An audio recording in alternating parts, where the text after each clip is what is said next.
Welcome to Boundless Pursuit, a weekly podcast providing motivation, entertainment, and education to anglers and outdoorsmen. I hope that the stories you'll find here will encourage you to chase your passion more fervently, to open your mind to new opportunities and perspectives. Your engagement and feedback is critical to the growth of this show, and I would love to hear your suggestions on topics or potential guests. You can reach me at boundlesspursuitfishing@gmail.com or at my website, www.boundless-pursuit.com. That's where you'll find all related articles, media, and merchandise. Please remember, the show will gain traction from your support. Be sure to like, comment, and share this podcast to your friends and connections. I'm your host, David Graham. Now let's get on to today's episode.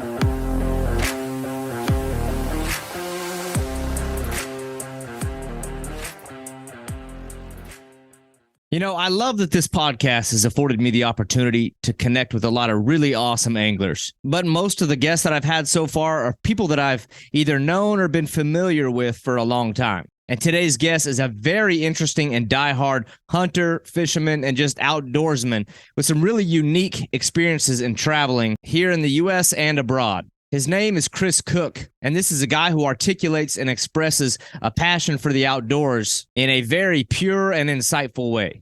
From big game hunts in Africa, treks through the jungles of Thailand, to local fishing and hunting in his home state of Texas, Chris weaves a level of humility and minimalism into every experience he has. And during this conversation, we talk about growing up with nothing, enjoying the simple things, making sacrifices so that unique experiences are a reality, walking the African bush with no shoes on, and literally standing in the footprints of elephants, and gaining the favor of locals wherever you go by staying humble and grounded, and just getting out of your own way.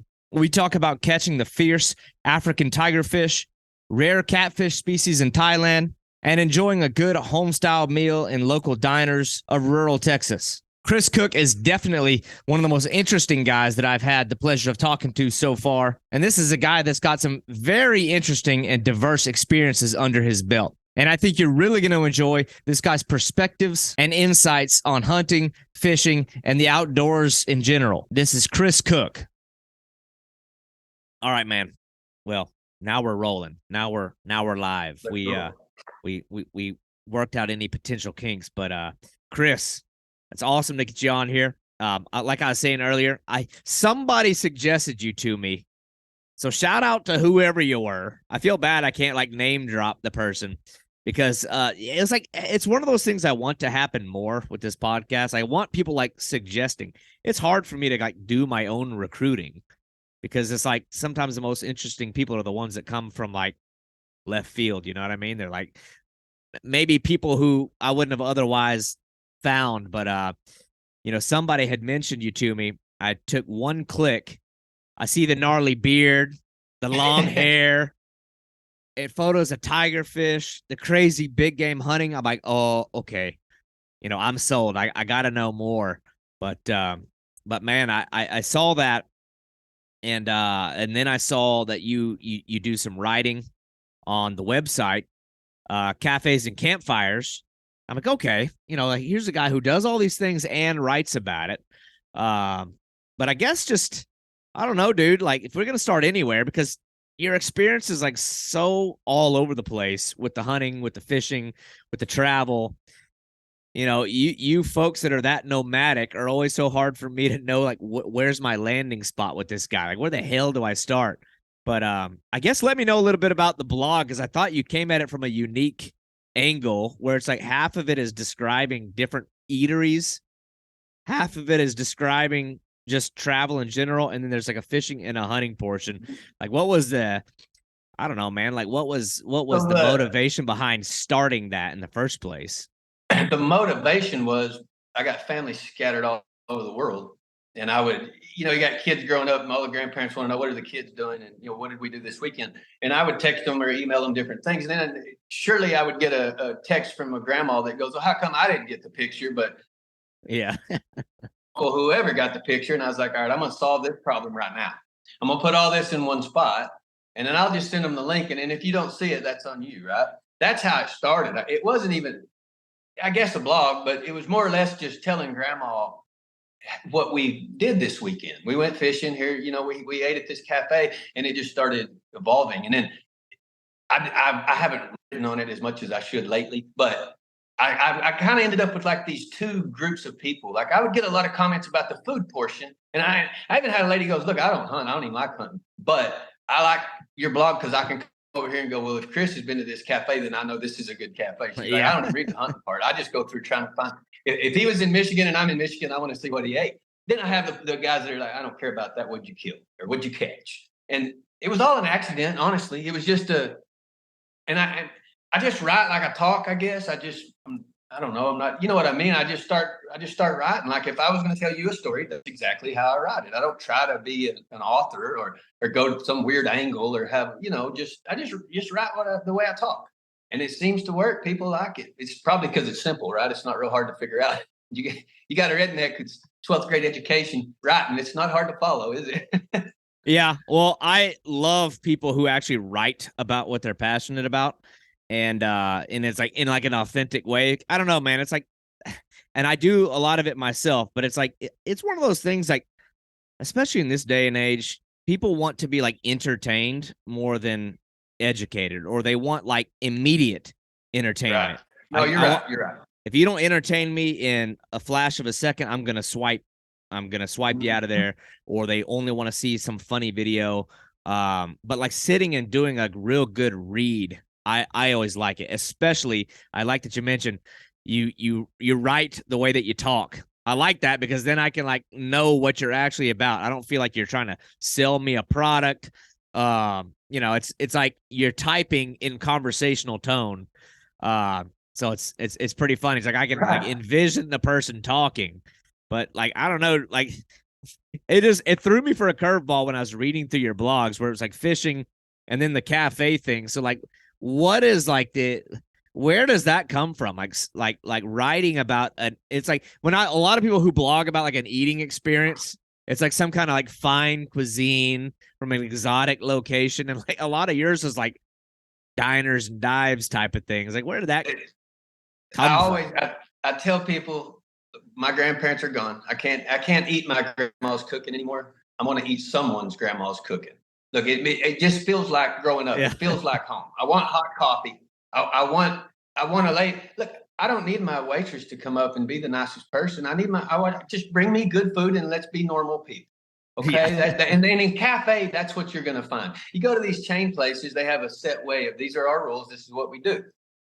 Hey, I was in a cafe a couple of years ago. There's a buffet. There was a soccer team come in and they went the wrong way down the buffet. I just got in line with them because I'm not going to fight with these little kids. And the old lady waitress comes out and goes, "Hey, what the hell y'all doing? Y'all turn around and go the other way." I love that lady the second she said that because that's grandma. Yeah. And I want to eat at grandma's house. Who doesn't love to eat at grandma's house? So if it's the most off the beaten path, backwoods, when I walk in, it's weird, but if someone's in the corner smoking a cigarette, the food's going to be good. Yeah. Oh, I promise you that's just the way it is. if like the hospitality feels like you're in somebody's home, like at least, you can trust what's going on, like behind those metal doors. Like you can trust like they're running a tight ship back there as far as like sanitary condition, putting some effort into the meals, so I can. For us, hunting, fishing, that's an untapped resource there. Where do you think all these country boys go? Who knows where the deer are at? Who knows where the fish are biting? Yeah. Those local guys. Where are those local guys? They're sitting around a table. They're all drinking coffee in the morning. You come in there in the morning, you buy a guy a cup of coffee, and before you know it, you start talking, and all of a sudden, well, they caught 25 channel cat down at the creek last week. Well, guess where I'm going? I wouldn't have known that otherwise. Right. Those people are friendly. They're local. They know what's going on in the area that I'm in. I hunt in Montana a lot. I go up to Montana, I just stop at a cafe and I just start, I got to eat anyway. And you start talking and you'd be surprised what guys, if you call a guy up and he can't see you, people judge people. I don't care whether you think you do or you don't.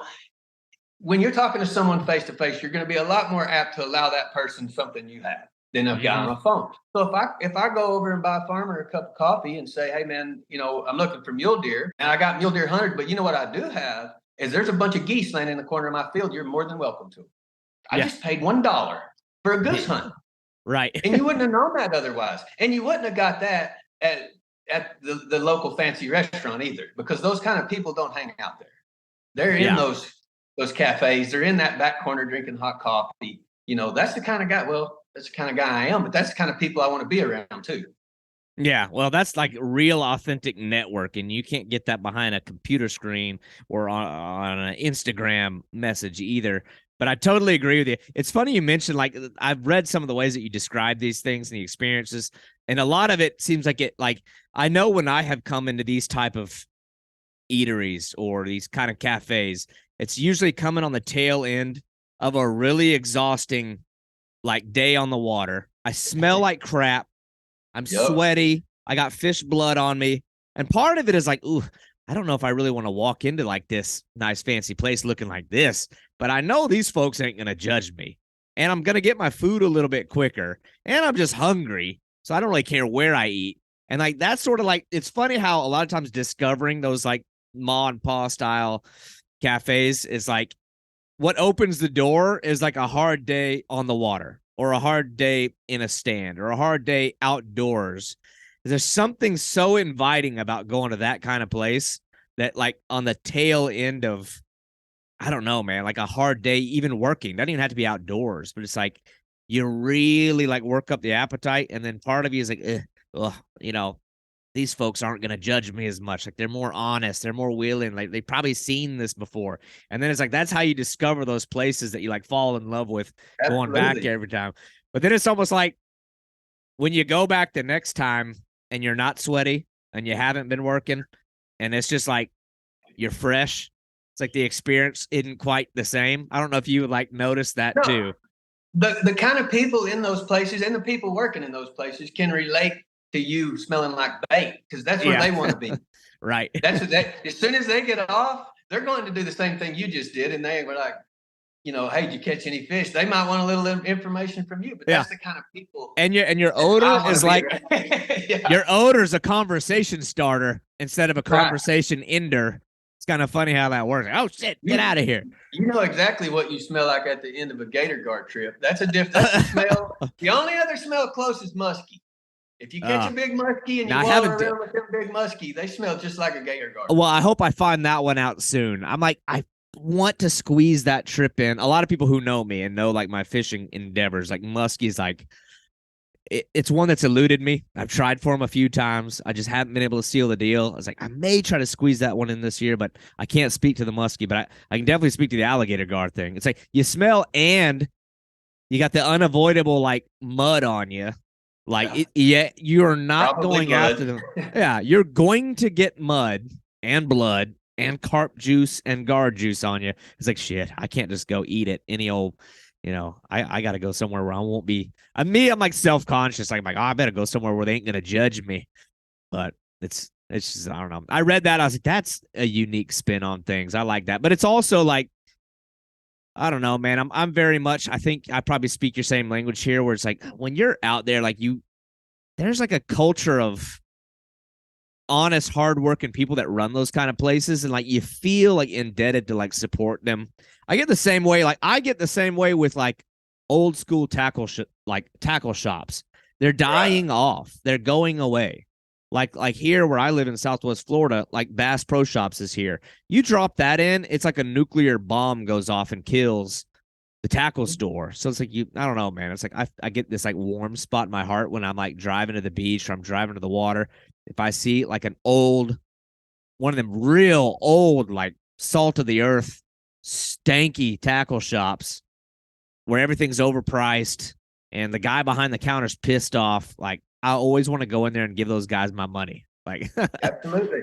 but they're the My same kind of way. people, They get so much intel though. If you can get in good with those guys, if you give them your business a few times, they'll start dropping the knowledge on you quick. But it's kind of the same way. But man, I was reading I was reading through your blog too and your page and some of the other stuff that I know about you, and it sounds like your background in the outdoors is it's clear that it's like sort of running the family for Yeah. generations, if I'm not Generation. mistaken. And some people have that and some people don't, but I'm just kind of curious, like your upbringing, I don't know, man, like in the outdoors, like at what point did you start getting pushed? Not to go like tell me your whole life story, but I'm always interested in like sort of, because not everybody wants to do it. You know what I mean? It's like some people you try to get them in the outdoors and it just doesn't work for them. But how I did you? I don't know anything different. And I mean, people look at me like, "What do you mean?" When I was growing up, we never, you didn't, the adults were skinning deer, the adults were cleaning fish, the adults are, cleaning the ducks or whatever it was.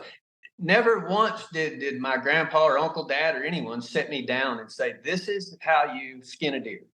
It was just that we were born into it. It was around us our entire life. You kind of learned it like through osmosis. Like it was just went into you. Like we never were taught cooking and cleaning and all because it was everyday life.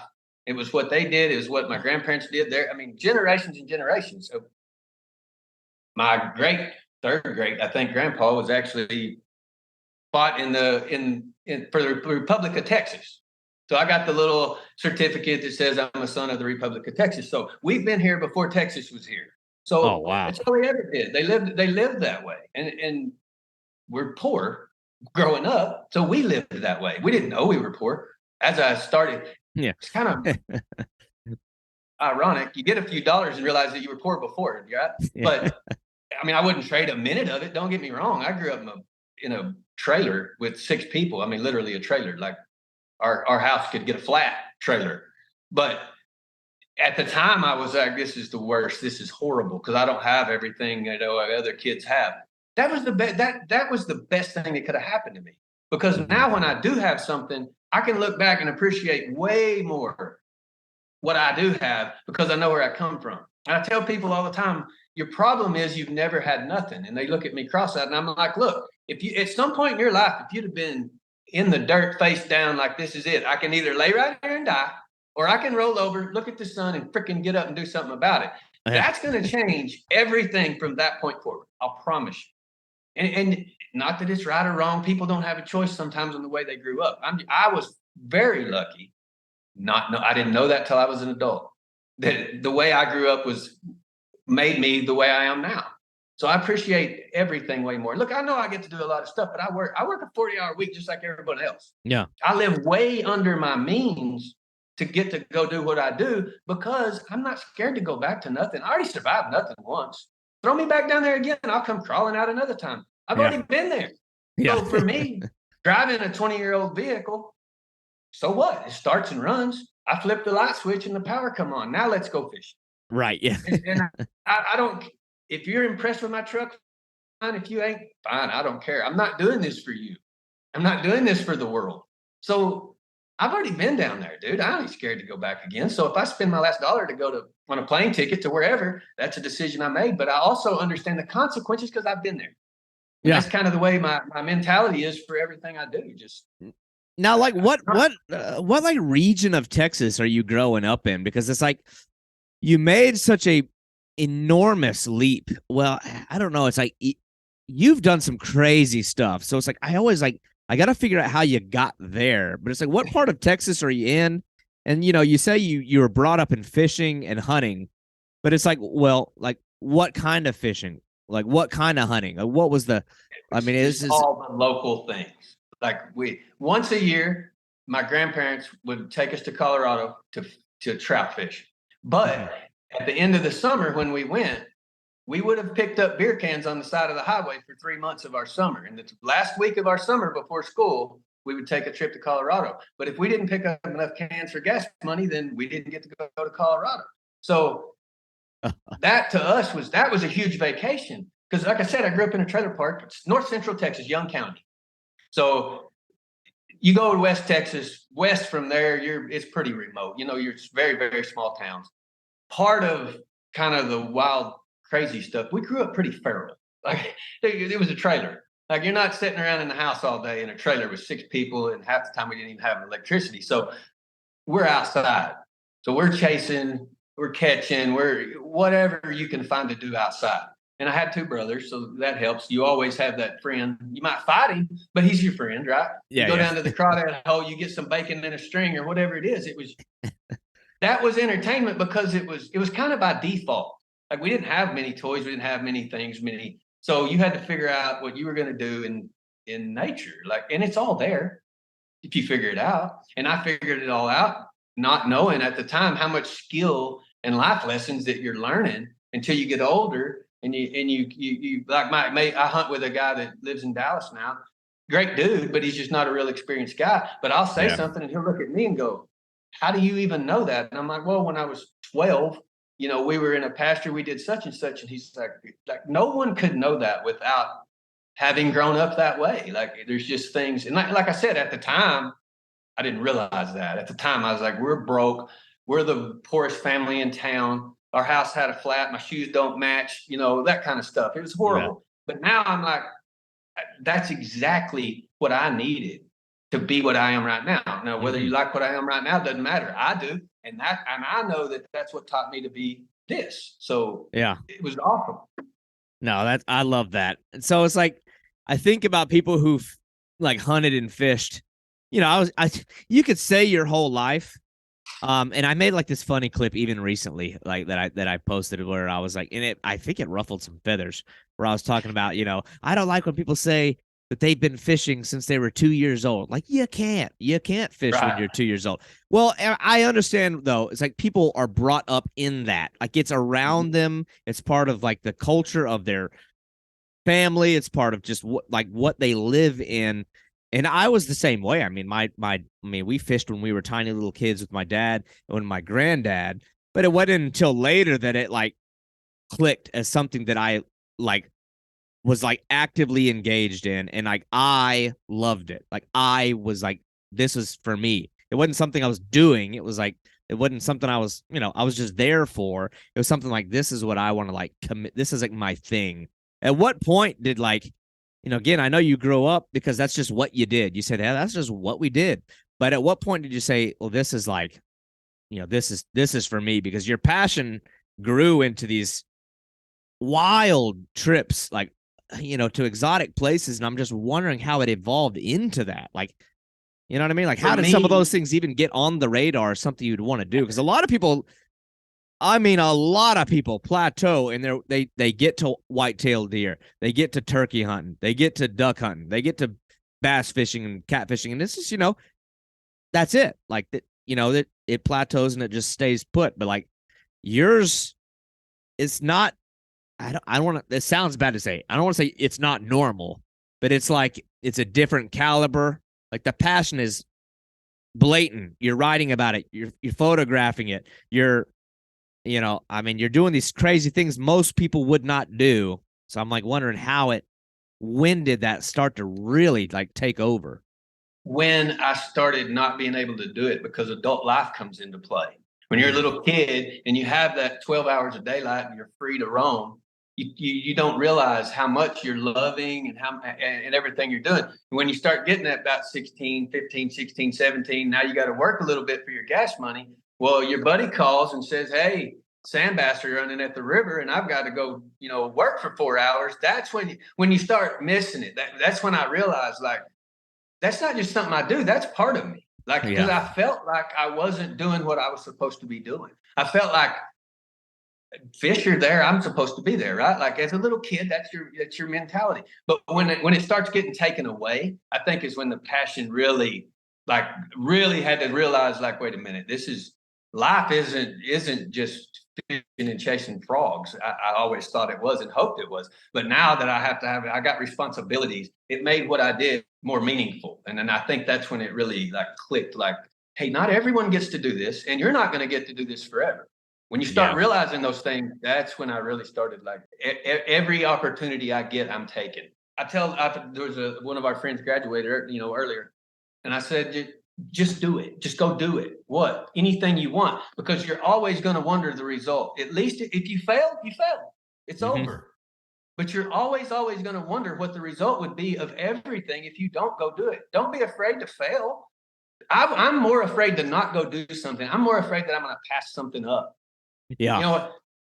Whatever crazy thing it is. Like, well, we jump in a little hunting. The Cape Buffalo with an air gun, that's stupid. But it can be done. And I said, all right, I'm going to do it. Right. Like because had I not agreed to that, 3 years from now, I'd be going, man, I wonder if I could have actually done that. And that's the last thing I want to do is wonder. Yeah. I want to know the result. Failure's fine, dude. I fail all the time. We all do. Yeah. To me, this way I think of it. Humans are the only being born on this planet with the knowledge of their own death. Nothing else realizes it's going to die when it's born except you. And everyone knows that. Why are you not taking full advantage of everything? Because you have the knowledge to know what's going to happen in the end. Nothing else does. Sure, they don't want to die, but they don't understand the concept. The deer's not born going, well, I got 3 years and I'm dead. That's not the way the nature works. We have that. We get that. We were given that. Hey, you got about 65 to 85, depending on how you live. Everyone knows that. And everyone still just walks around like zombies, wasting time. And it can never be taken. I think I wrote an article about this, in fact, about time. You can't buy more of it. And you don't know when it's going to end. Like having that knowledge, to me, should be on the forefront of every decision. In my mind, that's the way I look at it. Yeah. Like, yeah, I've done dangerous crap. I could die. Well, guess what? I'm going to die at the end anyway. So let's go for it. I'm not wondering what's going to happen, right? Yep. Well, I'm not stupid. I don't go do reckless. Yeah, yeah. Some people do, and they for whatever reason they need that. I don't know, man. I geek out over like what makes people tick. I don't know why. It's just something that kind of fascinates me. But it's like I am like convinced that some people are like born into certain interests. People are like, oh no, you learn it over time, and there's some of that is true. But I'm convinced that like people have inherent interests that is like, I don't know if it like goes back to origins of mankind, but you think about when you look, like, you could walk into, I like to use this analogy. You could walk into a daycare right now that's got 20 kids. There'll be one kid in the corner with blocks and he's just engaged in the process of building. There'll be one kid that's just running fast, just seeing how fast he can run. There'll be one kid that's, I don't know, gathering the others and using some, inherent ability to influence others, whether he's influencing them to do bad things or gathering them up to say, hey, let's go play this game.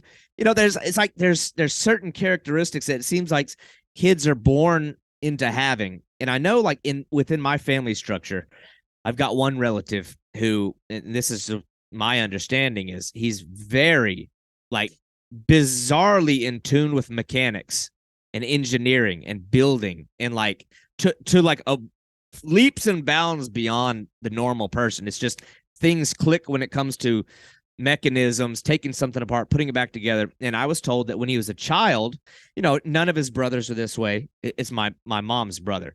His parents weren't that way.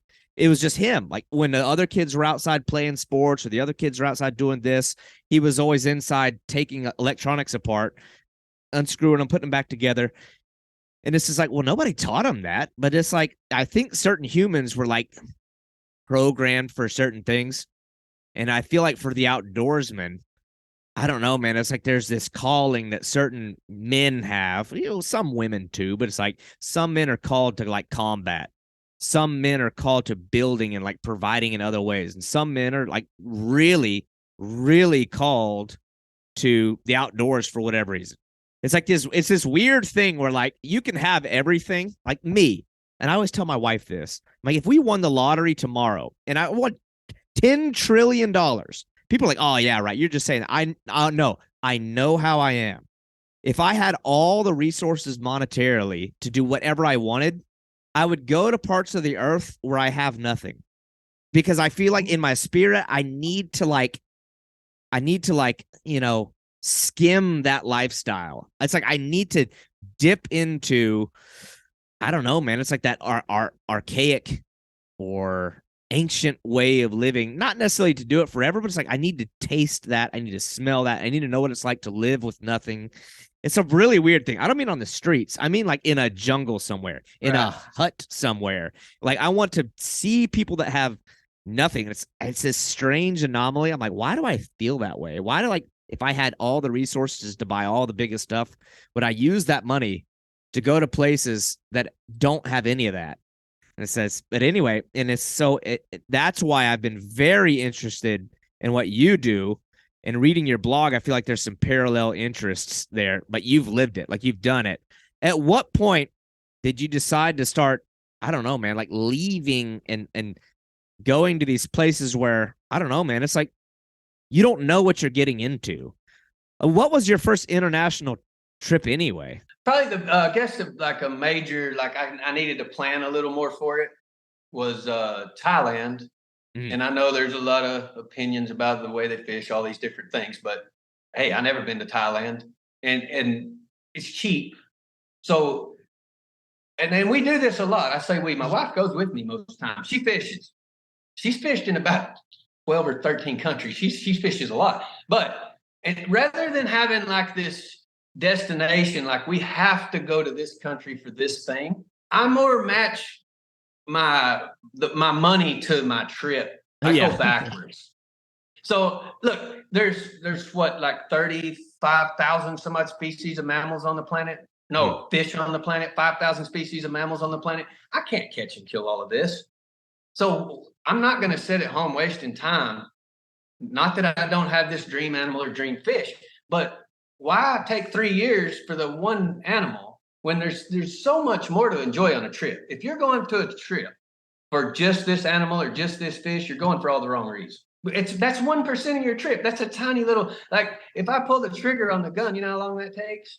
That's a tiny fraction of why we're there. So that's not the goal to me. My goal is I want to see everything I can everywhere. And if I have, just for an instance, if I have $5,000, then I start looking for something that interests me that costs $5,000. Where's a country I can go to, get the most out of that country, and do something I've never done? I'm not looking at it as, oh, I don't want to go there. I look at it as what is available for this amount of money.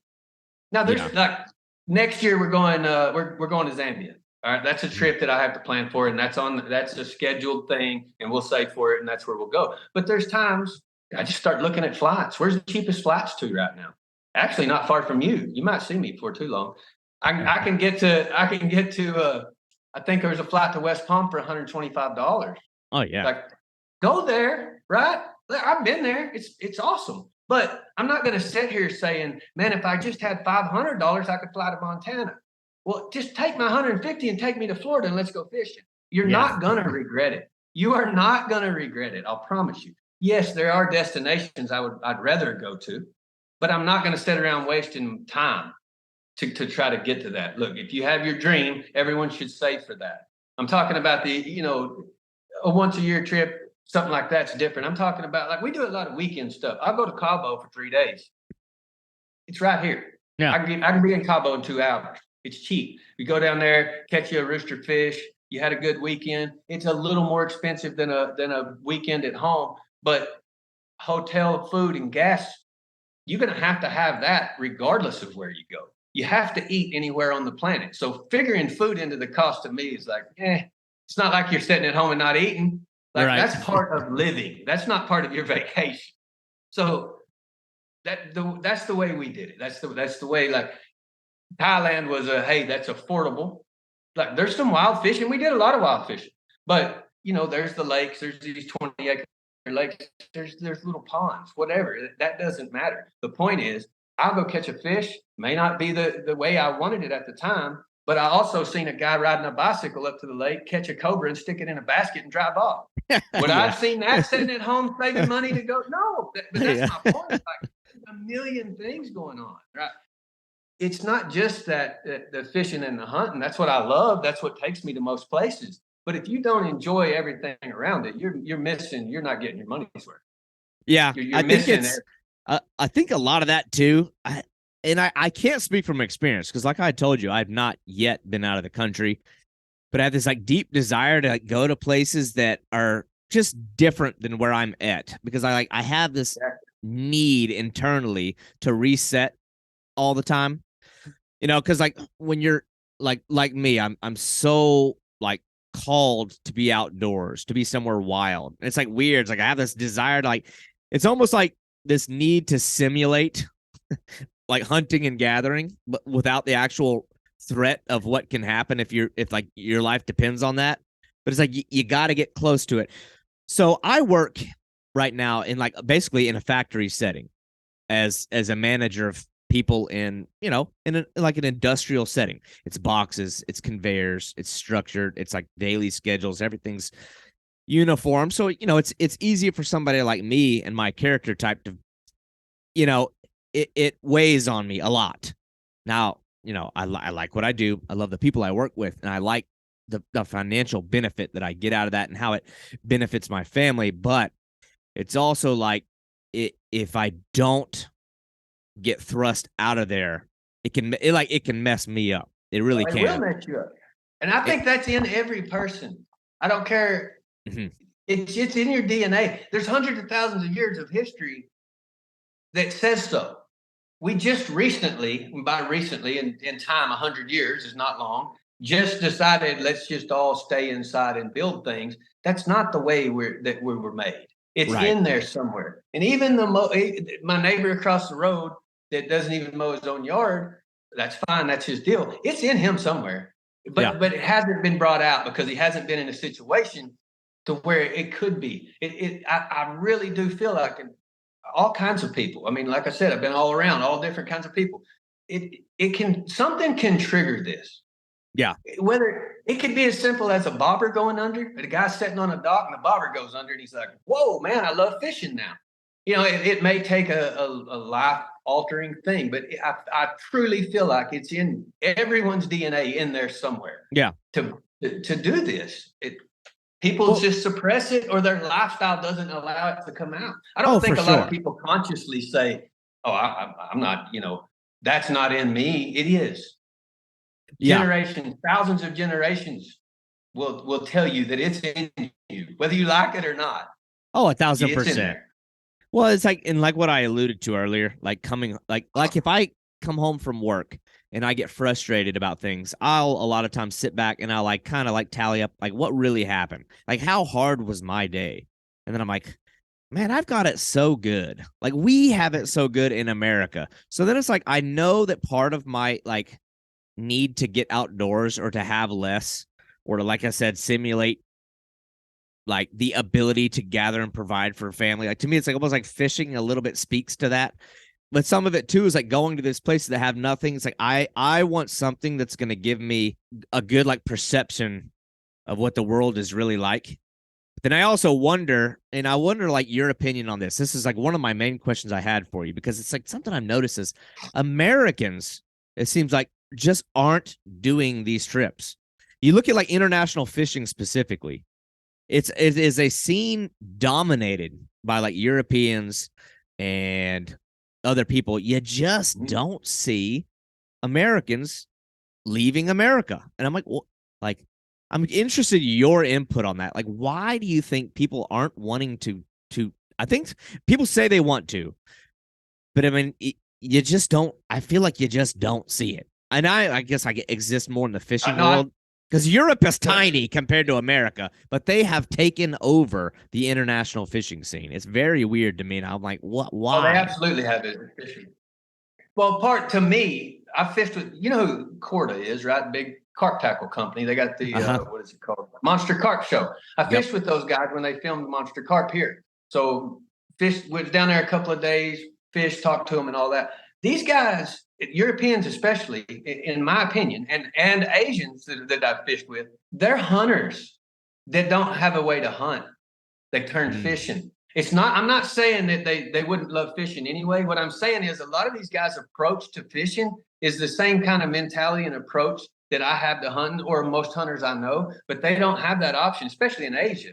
When I see like a guy I fish with there, he's a big snakehead guy, that's hunting. You're hunting those snakeheads. When those snakeheads are on fry, that's hunting. And I can see it, he clicks. And it's not, he doesn't get to express that. And like I said, it's in there. I feel like it's in you. I feel like it's in everyone.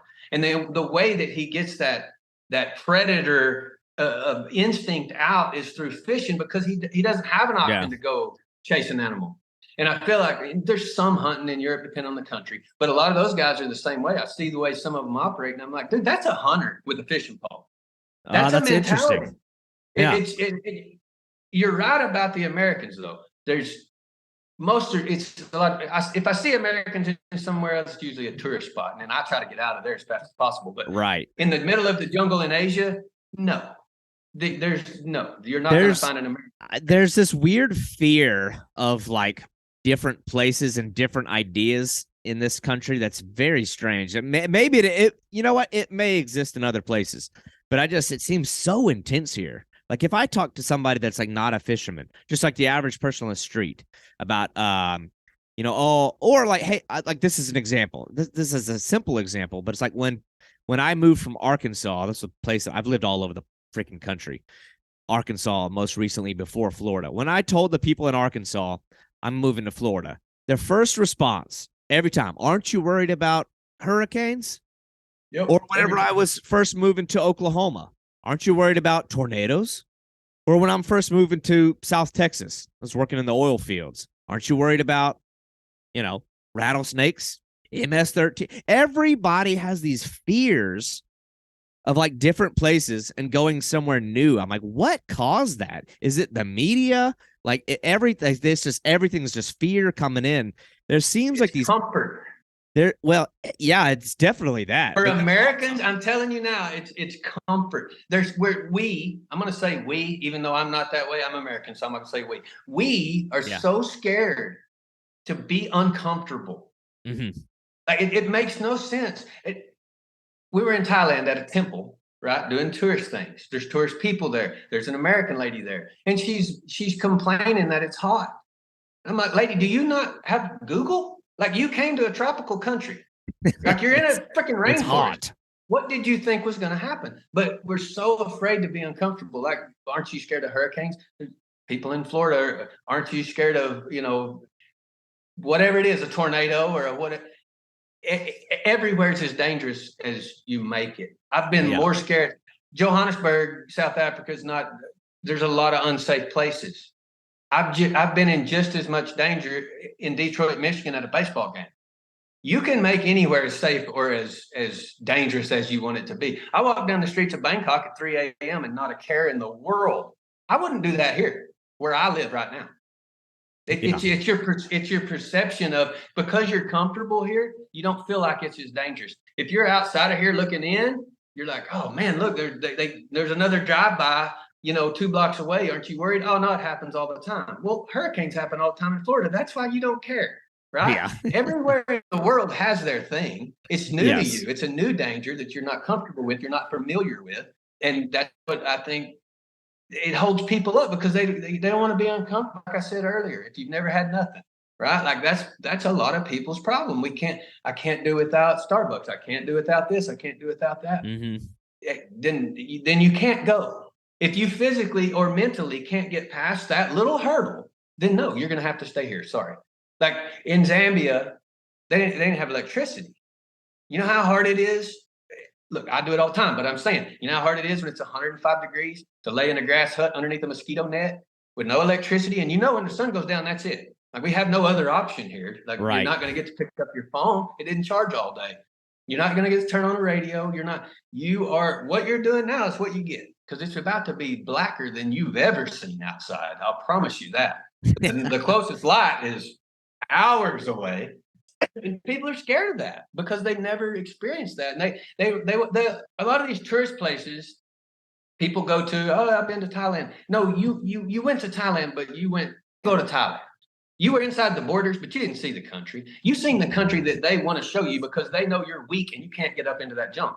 That's what they're doing. They cater to you because you bring money here. But you didn't see Thailand. You've seen a touristy spot with about a quarter of them was white people. Yes, there's some locals, but they're catering to you. That sign on the wall is in English for a reason, right? Like, when the rules are in English, because it's your dumb ass that breaks them all the time, not theirs. They don't put these things in their language because they know how to act. It's you. They understand that you're going to act like an idiot because you're American. Look, dude, we're big, we're loud. Like, we might not realize it, but when you go to another place and you see American across, I'm like, man, is that what I sound like? Is that what I look like? we're big, we're loud. Like that. Well, I'm doing it now. You throw your hand. Most of the world is not that way, especially in Asia. They're quiet. They're smaller people. They have their ways. They don't bother nobody. It was awesome. But Americans don't want to go there and be uncomfortable and not be able to get whatever it is they have to have that they've convinced themselves they have to have. I'll promise you, you'll live without a Starbucks. I don't know if half of America realizes that, but you can't survive without it. Yeah. But you need, I tell my brother this all the time, you need to go somewhere where you don't have any of that to realize what you do have. Just grew up. Yes. You need to go to Zambia and sleep in a grass hut under a mosquito net and hope you don't get malaria to realize that this mosquito net, this whole situation is because it's due to something we don't even have to deal with every day. We don't have malaria. We don't have to worry about it. Mosquito bites you, slap it, you go on. Yeah. You get bit by a mosquito in Zambia, that might be it for you. So we have to take precautions to do that. People, they don't even realize those kind of things exist. It's just not like they can't even and honestly, there's a lot of them, yes, that could do it, but it's just not safe for a lot of people. They wouldn't be able to survive it. Someone like, I'm going to go back to Zambia again because it's very, very remote. That was a tough place to fish. But I work with people today that I'll promise you wouldn't have made a week there. They physically would not have made it. And they don't need to go there because you don't need to go over there and hinder these people that are already struggling to survive. They're doing everything they can just to get the little bit of income you're bringing them. You're right, and to get a little bit of money off of a fishing trip. The last thing they need to worry about is you having a heat stroke because you don't go outside. You don't need to be there. That's a really, I'm not really saying good don't go point. on vacation. I'm saying you need to match your capabilities and your physical to where you're going because you're going to be miserable if you're not. Some people can't take cold. Hey, ice fishing's not for you then. That's fine. Yeah. I'm just saying, know what you are. Understand where you're going. Freaking Google the weather, would you, lady? I mean, Jesus. Yeah. It's hot in Thailand. Yeah. Yeah, you're right. It is. And we all know that. What are you doing here? Right? If you can't take it, why are you here? It's also disappointing because that if you're only seeing one American every so often, every American you do see is like a representative of what the rest of that place must be like. So like you don't want somebody to show up and be weak and sloppy or rude or just like I don't know, man. It's like that's disappointing. But I want to dive into the Africa thing because I think like as far as like your stuff, it's like a lot of your Africa experiences are what really were the most impactful for what I saw. I was like, oh my gosh, this is crazy. Like, it was like my landing spot. I think even your profile picture might be, maybe it's a tigerfish. I've looked at the tigerfish, to the point of exhaustion. But at some point, again, you make a decision, say, I want to go here. Like what opportunity opened for you to even get to go do such a trip? Because I think of some of that, I'm like the planning involved, like you got to have, like, is there people there that are going to speak English? You're going to love this story. We weren't supposed to be in Zambia.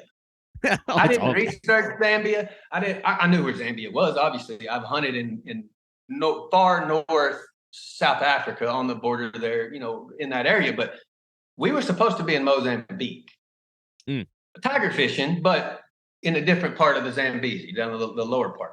And the reason for that is because, and I try to do this anytime we fish or hunt. If I'm going to pay $1,500 for a plane ticket, then when I get over there, I'm going to do everything I can on my plane ticket. So we hunted for a week, and I'm like, look, it's only, a couple $100 more to just go to Mozambique and catch tigerfish too. Yes, it makes for a longer vacation, but it didn't make sense in my brain to fly back home and then turn around and fly back if you wanted to fish later. So we've got to where we kind of started doing a lot of fishing, hunting combo trip kind of deals, because look, if you're hunting an animal, there has to be water there. Animals have to have water. Well, if you have water, you have fish, right? So let's go catch them. And most hunters, professional hunters or guides, they fish for fun. They don't hunt for fun. Hunting's their job. Yeah. So you talk to, like, you ask a PH, like, hey man, is there anywhere we can fish? Man, their eyes will light up. And they're like, you want to fish? You came all the way over here to fish? Yeah. No, I came over here to hunt, but I know that there's fish here. I love fishing too. And you can get that guy involved in something he likes, the trip is so much better. You Yeah. know how many Americans he's guided to a zebra? He's so tired of your accent and looking at zebras. He's like, it's his job. But if you say, "Hey man, is there any barbel in that creek over there?" And he's like, "What?" I'm like, let's go get some bait, and all of a sudden, now the trip's changed. Well, this particular guy that I was hunting with, he was in Mozambique the week before hunting crocodiles. So I'm like, "Hey, can we get back over there while we're here?" He's like, "Absolutely." So, we're going to leave from Johannesburg, and it's I don't know what it was, 3 or 4 hour flight to wherever we were going to in Mozambique. And we get a call the night before from our contact in Mozambique, and he says, "Hey, there's no COVID test here, so you can't leave."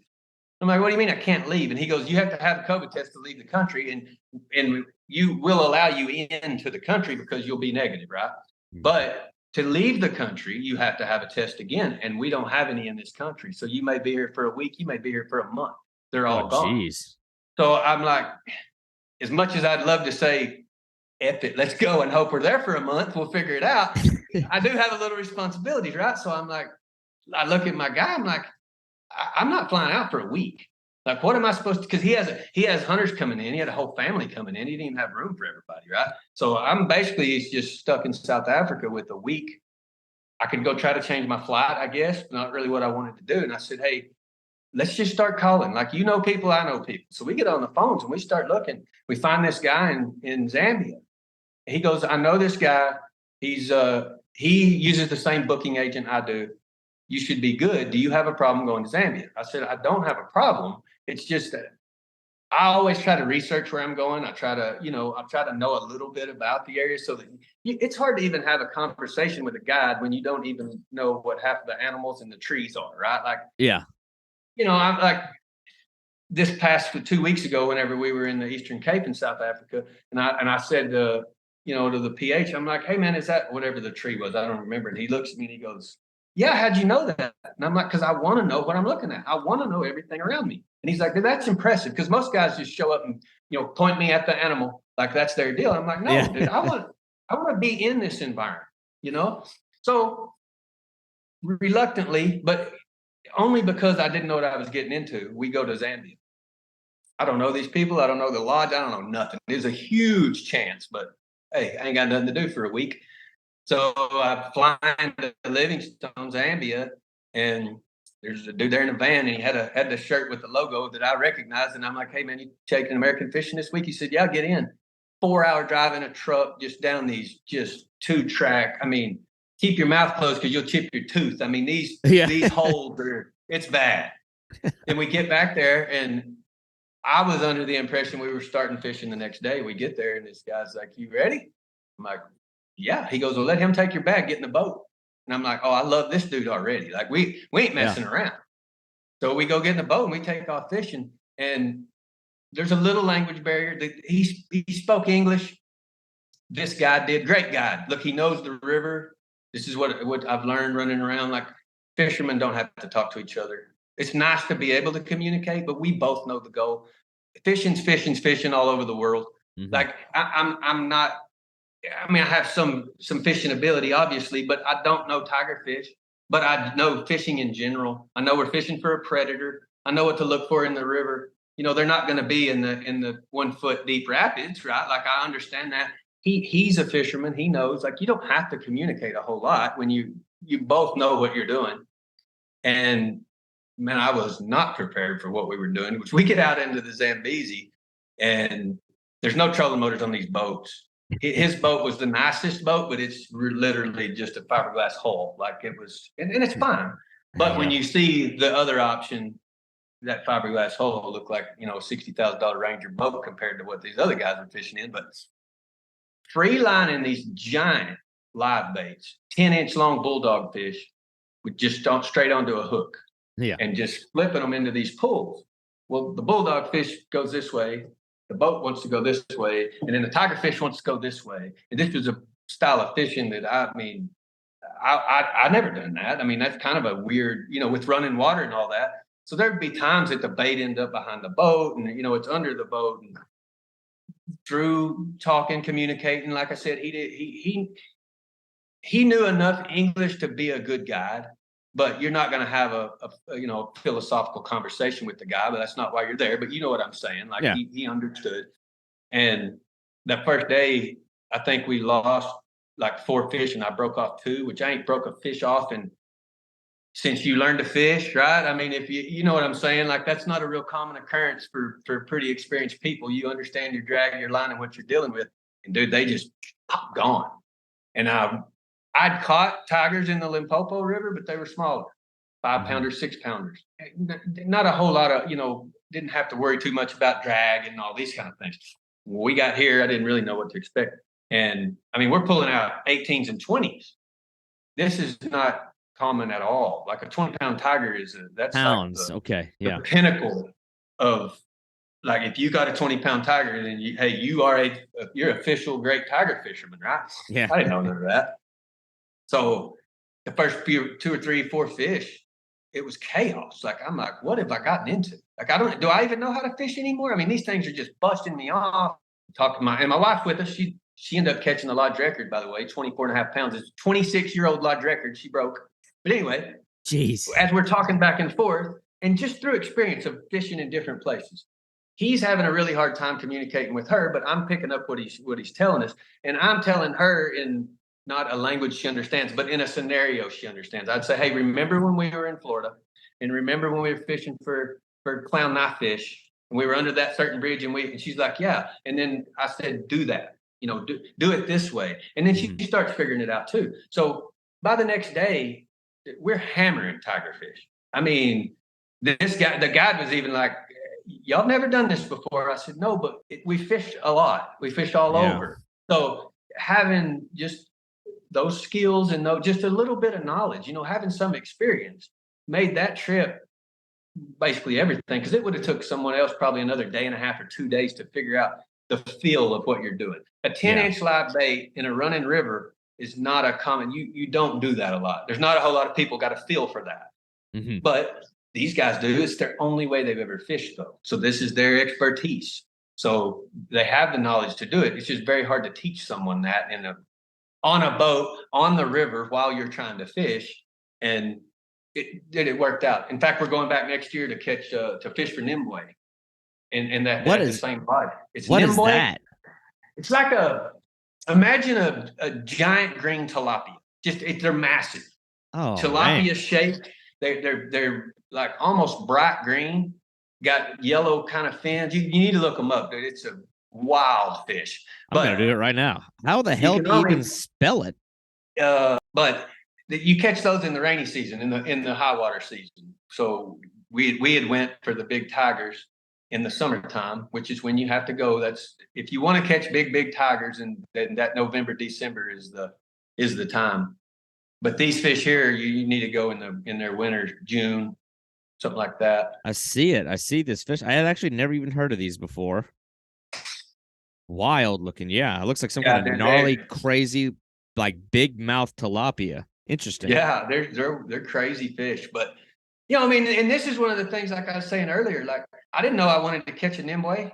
I knew what it was. That was it. I didn't realize that was an option. I said, where we're at, I think I hooked one and lost it or something, or it bit like one, and the guy said nimble, and I was like, here? He goes, yeah, we catch nimble in the rainy season. Yeah. And I said, I'll see you in the rainy season, because like I said, you're a fishing guy, and you didn't even know what this fish was. No. This is something that you would have never learned had you not been there.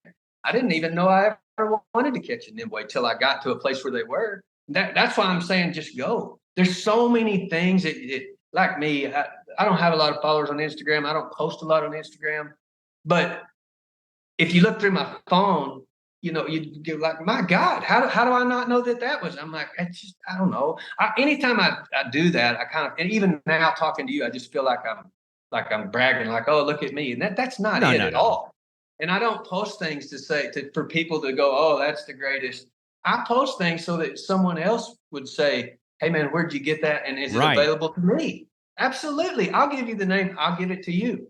I'll tell you the name of the lodge, the guy to call, and every contact when you want to go tiger fishing. Yeah. That's why I put it up there. It's not to say, look at me. It's so that hey, David might want to go catch one too. So here's some information.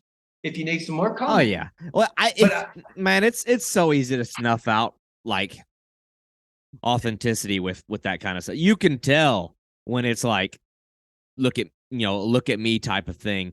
right, Um, but yeah, I definitely never heard like it's usually like the regional or like local names or like a fish like that I would have never known. But I could take one look at it and know, okay, this is like in the cichlid family. This is a relative of the tilapia. We've got tilapia here, and y'all got them in Texas. We have them in yeah. Florida. So it's like, oh wow. So it's like there's enough of a parallel between what I saw just then and like what I've seen here that it's like got my interest. But I go back to the tigerfish. You mentioned it like breaking your line off. I was like, obviously, when you talk about these tigerfish, I mean the legendary key characteristic is the teeth. I mean, maybe the most impressive set of jaws of any freshwater fish in the world is the tigerfish. I mean, that's like the thing they have. But I look at a fish like that and I look through all your photos and you think about like characteristics that some fish have and you wonder like what is the functionality of that tool? Like the teeth. So like I can't tell from looking at it. Are they grabbing? Are they like grabbing teeth or are they like cutting No, teeth? they're pretty conical. They have a point, but they're not like a piranha, like a razor kind of edge. They're more like a sharp alligator tooth, right? Like Yeah. it's rounded. And from what I've seen, where they'll eat, their jaws double hinge, right? Like the top jaw opens and the bottom, Yes. right? Yeah. So their mouth can get huge, and they will try to fit the absolute biggest thing they can in that mouth. And so after we fish for them with these big giant baits, because I mean, this dude's pulling out a 10-inch long live bait, and I'm like, whoa, like the tigerfish I've caught in the past are 5-6 pounds. Like this thing would have to chew on this, right? But what happens is what they're doing. I'm not saying this is what the teeth are for. I'm saying this is where I've seen them used. Is those big baits? They don't try to eat that bait. They come up there and they kill that bait or they cut that bait in Ah, half. they like Then they slash it. circle back around. Yeah, then they'll circle back around and they'll pick it up. They can't eat that bait sideways or from the tail. They have to swallow it by the head, Yeah. right? So they'll go up there, they'll wound it, or they'll bite it in two, and then they'll come back and they'll get the. Now, if you got a smaller bait, and the reason that I know this is because I set the hook on a couple of them, and I look at the guide, and I was like, "Well, what's up?" In my mind, the fish was too small for the bait that I had. Because all I seen was it bit it in half, and I was like, "Well, our bait's too big, right?" That's the conclusion you would come to, right? After this happens 3 times, that's not the case. He goes, "No, no, no, they can eat the bait. You got to wait till they come back and actually get the bait. They're killing it, and I'm setting the hook when they're killing it, Oh, and that's I'm missing so the fish, interesting. and I'm getting mad. Like I'm like, how the hell am I missing this fish? Like I fished before. This is stupid." And through the little communication and him giving me some hand signals and different things, I was like, now I got it. I've done this before. I've done this with striper before, live bait striper. The striper couldn't eat a big gizzard shad and they would knock it up out of the water, then circle back and eat it from the front. My mistake was setting the hook. Same exact thing. That's what I Yeah. mean. Like if you get a little experience here or there, look, fish are fish are fish. Big fish eat little fish. I don't care if it's brackish water, running water, in my aquarium. You can stick me anywhere on this planet and give me a minute and I'll figure it out because big fish eat little fish, right? Like it doesn't matter, saltwater, freshwater, start there. And then after I start figuring out like what's going on, I was like, well, take your bait out of the water and look at it. Don't just Mm-hmm. get mad because it was bit in half. Look at this bait and it'll tell you a lot. Look at the fish. The fish alone will tell you a lot about the way they're feeding that day, about where they've been. I mean, you catch a fish with mud on his belly, he ain't been at the top, right? Like Yeah. you figure these things out. So I get the bait and I'm looking at it, and I'll look at the end and I ask him a couple of questions, and I realize this is what they're doing. They're killing these fish or they're biting them, and then they're circling back and picking it up. Once I figured that out, I relate that to my wife. Hey, get ready on that drag because when they come back the second time, there's no nibble, it's 0 to 60 in no seconds. I mean, they are flying out of there. Yeah. But this is something that's very hard for a local guide to relate to an American. Most of their clients are all South African. So when I started talking, he kind of looked back like that's not the accent I expected. But again, like to your point, Americans just aren't They're surely not traveling to that part of Zambia in the middle of nowhere. I mean, Yeah. literally, we got so far up the river at points that you didn't even see the grass huts no more. Like it was just as far in there as you could get. And that's where the biggest fish were, and the biggest crocs and the biggest hippos. But still, that's why you go there. As far as the tigerfish themselves, like that hit is probably the hardest hit from, and I'm saying from zero. What I mean is there's no nibble. Like you don't think you have a bite. You either are holding your rod or your rod gets jerked from your hand. That's the two options. There's no little pull, like a channel cat. There's nothing. It's dead still to as fast as it can go. Is this like a schooling species of fish? Or are they like solitary, or are they moving in groups? Like, I'm just fascinated in like small groups. Certain times of year, they're huge schools. So when the catfish, the barbel spawn, they get in huge schools, and then the tigerfish get in huge schools, but they're picking them off. The big fish, like the fish we're catching, there may be 2 or 3 in a group, but for the most part, these big ones I'm saying are solitary fish. The smaller fish need to school, though. I mean, they're living amongst, a million things that can eat them, crocs and everything else, Yeah. So being a little 6-inch long fish by yourself is a horrible idea, which is part of the reason this bait works so great. I mean, you launch this bait out in the middle of the river and it goes like, no, this is not safe at all. So it takes off, which attracts the fish. That's how it kind of works. But yes, certain times of year they will get in schools, but I've only ever seen the smaller fish in schools, like these 16 to 20, 22 pounders. It usually you catch one out of a spot. You may catch one close, but they're not in a school per se that I've seen. But like I said, at different times of the year, they do different things. But these big fish that we're catching on the big live baits they're lazy. Like you don't get that big by chasing fish around, right? Right. They kind of hang out. They'll kind of hang at the back of down the current way of some schooling fish, and they just pick off wounded stuff. It drifts by, right? They're smart. They know they're, like humans get this way, right? The more knowledge you have, the less physical you have to be. You use your brain, work harder or work smarter, not harder, right? That's kind of the way these fish do. Like you're not going to get to be a 22-pound tigerfish with that big old gut if you're constantly fighting the flow of the river, chasing little baits around. They understand, like, hey, I'll let these kids go kill all these fish and wound them, and then as they come down, I'll just pick them off. That's kind of the way. That's kind of how we fished them. Was like, if you could find a little point, kind of a sandbar or something that pinks the water down a little bit, they're in there facing, up that river, because that's the funnel of fish, and you could flip that thing up there, and I may be reading too much into it, but at times I was like, I think this bait knows this too, because I would throw it in there and he would just go, just gone from that spot. He was probably like, no, dude, I know what's going to happen down there. But it's hard to go to places like that remote and not have some sort of knowledge or some sort of experience. You could do it very easily. I'm saying fishing experience, not traveling, but it like the live bait thing and talking to the guide. That would have been very, very hard for someone who hasn't had a lot of experience fishing to figure out. And I only figured it out because I caught striper that way here in Texas before. So I kind of, I probably figured it out a little faster than some guys did, but you're on your own a lot, even though you have a guide, if that makes any sense. Yeah. Like, yes, there's a guide on the boat, but as far as like the fishing part goes, he can only explain so much. And at some point you just have to go catch the fish, right? Like he can tell you all the ways to do it, but if you don't actually do it, you're not going to learn as much as just him telling. Right. So you need some sort of a skill to kind of get you going in the right direction. And then it helps to have someone else with, like my wife being there helps a lot, because I'm like, hey, remember that time? And she's like, yeah, do that.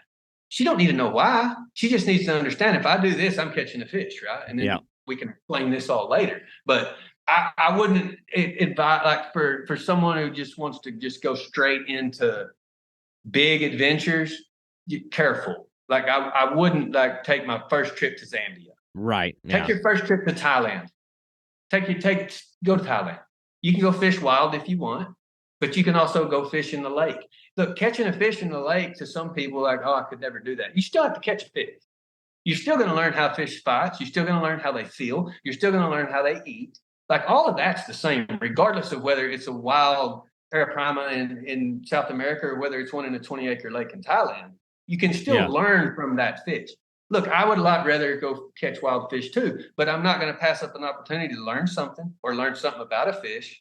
Because now, let's say I didn't do that in Thailand, and then I head down to South America and I lose a fish over something stupid that I could have learned had I just done it here. Does that make sense? Like, Yeah, yeah. all of the knowledge you can from everywhere. It's similar to like the peacock bass here in Florida, or the clown knife fish, which it's like, well, that's like saying, oh, I'm not gonna go catch the peacock bass in Florida because it's not South America. It's like, well, some people don't have, I don't know, the finances to go there quite yet, but it's still an opportunity to encounter the animal or the fish. Absolutely. But so I'm curious though, like when you're there, I understand. I think the bigger part of some of these trips was hunting, and like fishing was like maybe a side quest, or it may have been of equal importance to you.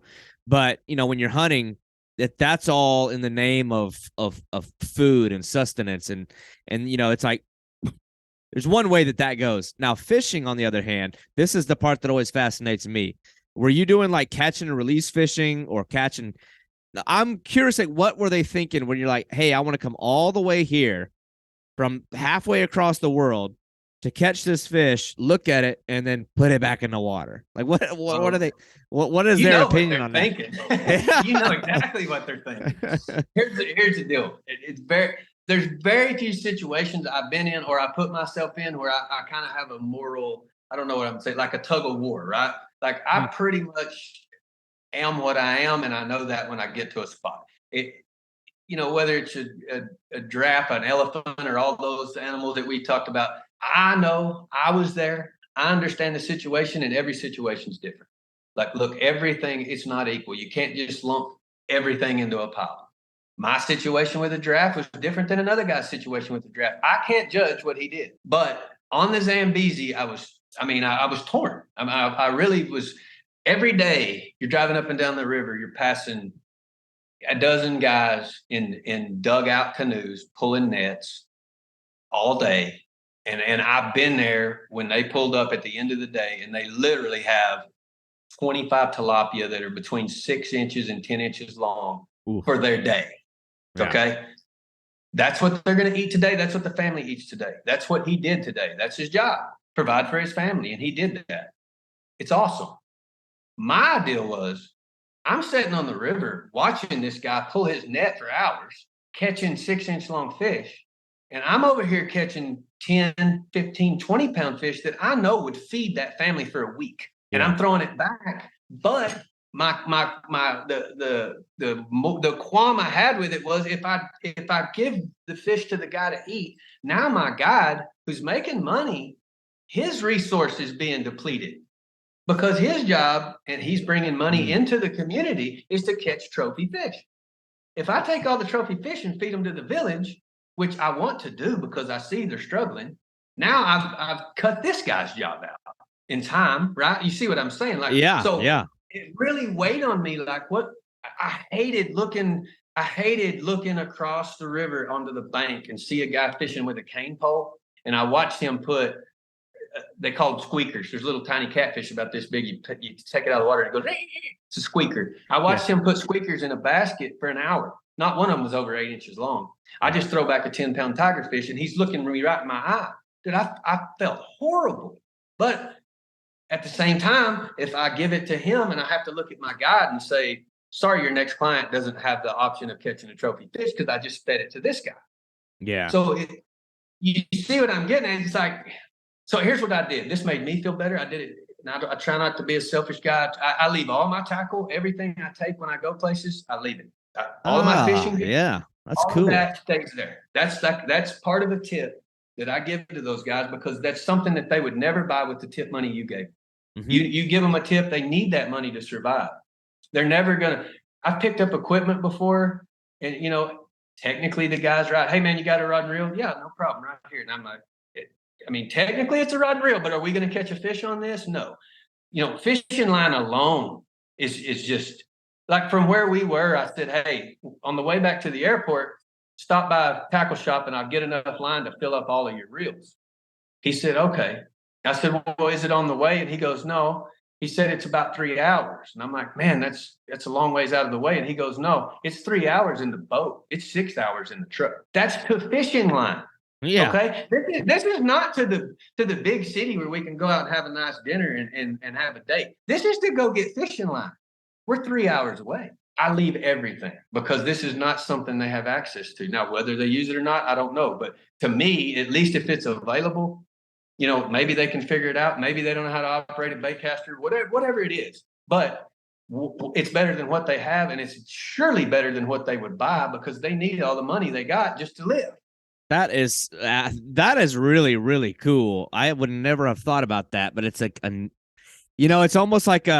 it's almost like a real-time example of that old adage, like, give a guy a fish versus teach a guy to fish. That's type exactly of thing. What it is. I'm like, that's really, really neat. And even if they can't cast a bait caster, it's like, I mean, they'll figure it out. How many yards of line are on that spool that can be stripped off, the hooks and all that stuff? That's, or it's like you can either give a guy on the side of the road a $20 bill, or you can give him a job. It's like that kind of thing. That's really cool. I like that idea, man. Here's the way I do it. Like, we just got back 2 weeks ago from the Eastern Cape. We only fished a day or two there. We caught a few barbels in the Kai River, right on the Indian Ocean. Killed a bunch of animals, had a big time. Everybody's happy. Now we're back. I started yesterday buying crankbaits because that's what they fish for Nimue with. Mm-hmm. Big crankbaits. I go to Academy or whatever. Hell, Walmart, doesn't matter. But you're going to come across something on sale. It's not something, I may not use that here, but they'll use it somewhere I go. Yeah. And I start buying. So I go to Walmart or wherever you're at. Let's just say Walmart. You need 3 things from the grocery section. I swing through. I grab 2 crankbaits. My bill that was $12 is now $18. That has no bearing on my day or my finances. But at the end of a year, buying 2 crankbaits, 3 crankbaits a week, I'm going to have 3 tackle boxes full. Right. And at no point did I consciously go spend $600 on bait, even though I know that's what it is there. But just doing that $2 or $3 at a time for a crankbait, some hooks, some line. Then when I take it all over there, we fish with it for the week or the 3 days, 4 days, and then I leave it all there. And then when I come back, I do it all over again. Right now, I've only got 3 crankbaits right now that I'm taking to Zambia, but I have 3 crankbaits. Yeah. Well, it's funny because you think of how often you piss away money on things that are one-time use anyway. Like, you go to the gas station and you grab it's funny because I'm probably the worst about this. If I added up how many like little bags of potato chips and packs of gum and like drink that I didn't need and I just wanted, and like the end of the year, how much that could have gone towards something else. It's pretty shocking and pretty sad. Absolutely. But yeah, that's and there's no amount of money you can place on what it's worth to those people. My gosh, yeah. I've got video of the guide. When I handed him the box, we were still in the boat. We were about to head back. And the last day there, I said, hey, man, because like I said, I'd kind of been struggling with do we eat these fish? I want to just throw them all back, right? Like, it's not a big deal. But I also understand, after having been there a week or so, like the way these people are living, right? So I said to the guy, I said, hey, we're going meat fishing today. And he didn't understand. And I said, let's go catch catfish. I didn't really want to give them all the tigers. They'll catch the tigers in their nets, but I would rather them have the barbels, the catfish, and they don't care. Look, there's no preference to them. They're not going to say, no, I don't want the tiger, give me the barbel. They're going to say, yes, I'll take all of the meat. Yeah. So I said to the guy, I'm like, it ain't about me today, brother. I've been watching these guys. I mean, it's like, I'm almost getting emotional at times, going like, thinking of this guy's day. He wake up at 5 o'clock, he gets in his P-row, he has to fight a freaking crocodile just to go fishing. Ugh. And then I'm throwing fish back, and he's just looking at me like, dude, I've been here for 8 hours. I've got 4 fish this long, and I'm just tossing. You know what I mean? So I said, it ain't about me. I said, we're going to hit every one of those little huts and villages that we've seen up and down this river, and every one of them's going to get at least 1 fish. So we went to the end. We caught a catfish immediately. I took it straight to the bank. I'd yelled at them, hey, I got video. They're just running down. And I'm holding up fish. And then we'd drift along and catch another one, and we'd see a hut, and I would take it to them. I don't know how much it meant to them, and maybe it was a selfish thing to think it made me feel better, but that's kind of how I justified it in my mind. Like, I think I can make everyone happy if I do it this way. Yeah. And my wife was like, it's a great idea because look, the guide still gets paid. These people are getting fish, and most importantly to me is I left on a good note. Like I wasn't just the loudmouth white dude that threw all of our food back. Right. When I go back there next year, I'll promise you, when I hit that river, there's going to be someone come out and go, hey, I remember you. They've only probably ever seen 2 or 3 white people anyway. And if you're running along giving them fish, they don't forget those things. Especially a guy that's 6'4" with a big beard and long hair. There's that, but yeah. Hey, I've scared some kids just being there. They just run off into the hut screaming. Yeah. I'm like, hey, no. You'd be surprised. I say things jokingly, but I mean, I've come in contact with several kids who've never seen a white guy at all, and some who have seen white guys, but not with a beard or hair. Mm-hmm. And they want to touch it, or is it? They'll say to their parents, "Is it like ours?" That kind of. And it's hilarious. I love it, dude. I love it because I love it for the kids first because that's something they're going to remember. But for me, it tells me like you've gone to some remote spot. If you go so far back in there, you scared a kid because you're the first white person he's ever seen, that you went a long ways back into wilderness. And that's where I want to be. I want to be back in there as far as I can get. So if I scare kids a little bit, sorry, kid, but that to me is like, no, I made it. Like, this is where I need to be right here. Yeah. Well, one of the things when I was reading through like some of your blogs, because it's like you could have very easily just write about the fishing and the hunting and like leaving out some of the extra stuff. But like one thing that kind of like, I don't know, it's like, I got to ask about this. You described this desire to be barefoot. And I watched the videos. I watched the YouTube videos and everything. Like you're walking around in the bush barefoot. Why is that? Like what was the urge to be barefoot? I thought that was such an interesting thing. I'm like, okay, it's like, I kind of get it, but like this is clearly, it was like I could tell it was like a meaningful part of the trip that you like wanted to have happen, to be barefoot out there. There's one thing to me, just being around different people.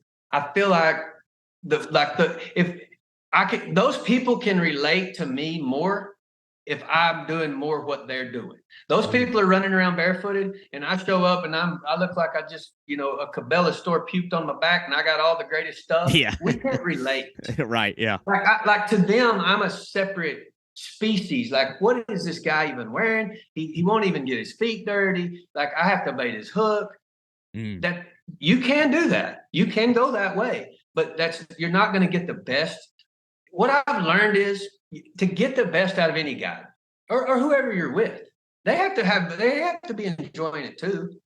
Yeah. Like, you know what I'm saying? And the more they can relate to your thought process, the more they can relate to you as a person, the more you're going to get out of those people. So if I got to take my shoes and my shirt off, and then we're just going to go stomping through that stuff and fight a python, which happened, then that's what we're going to do.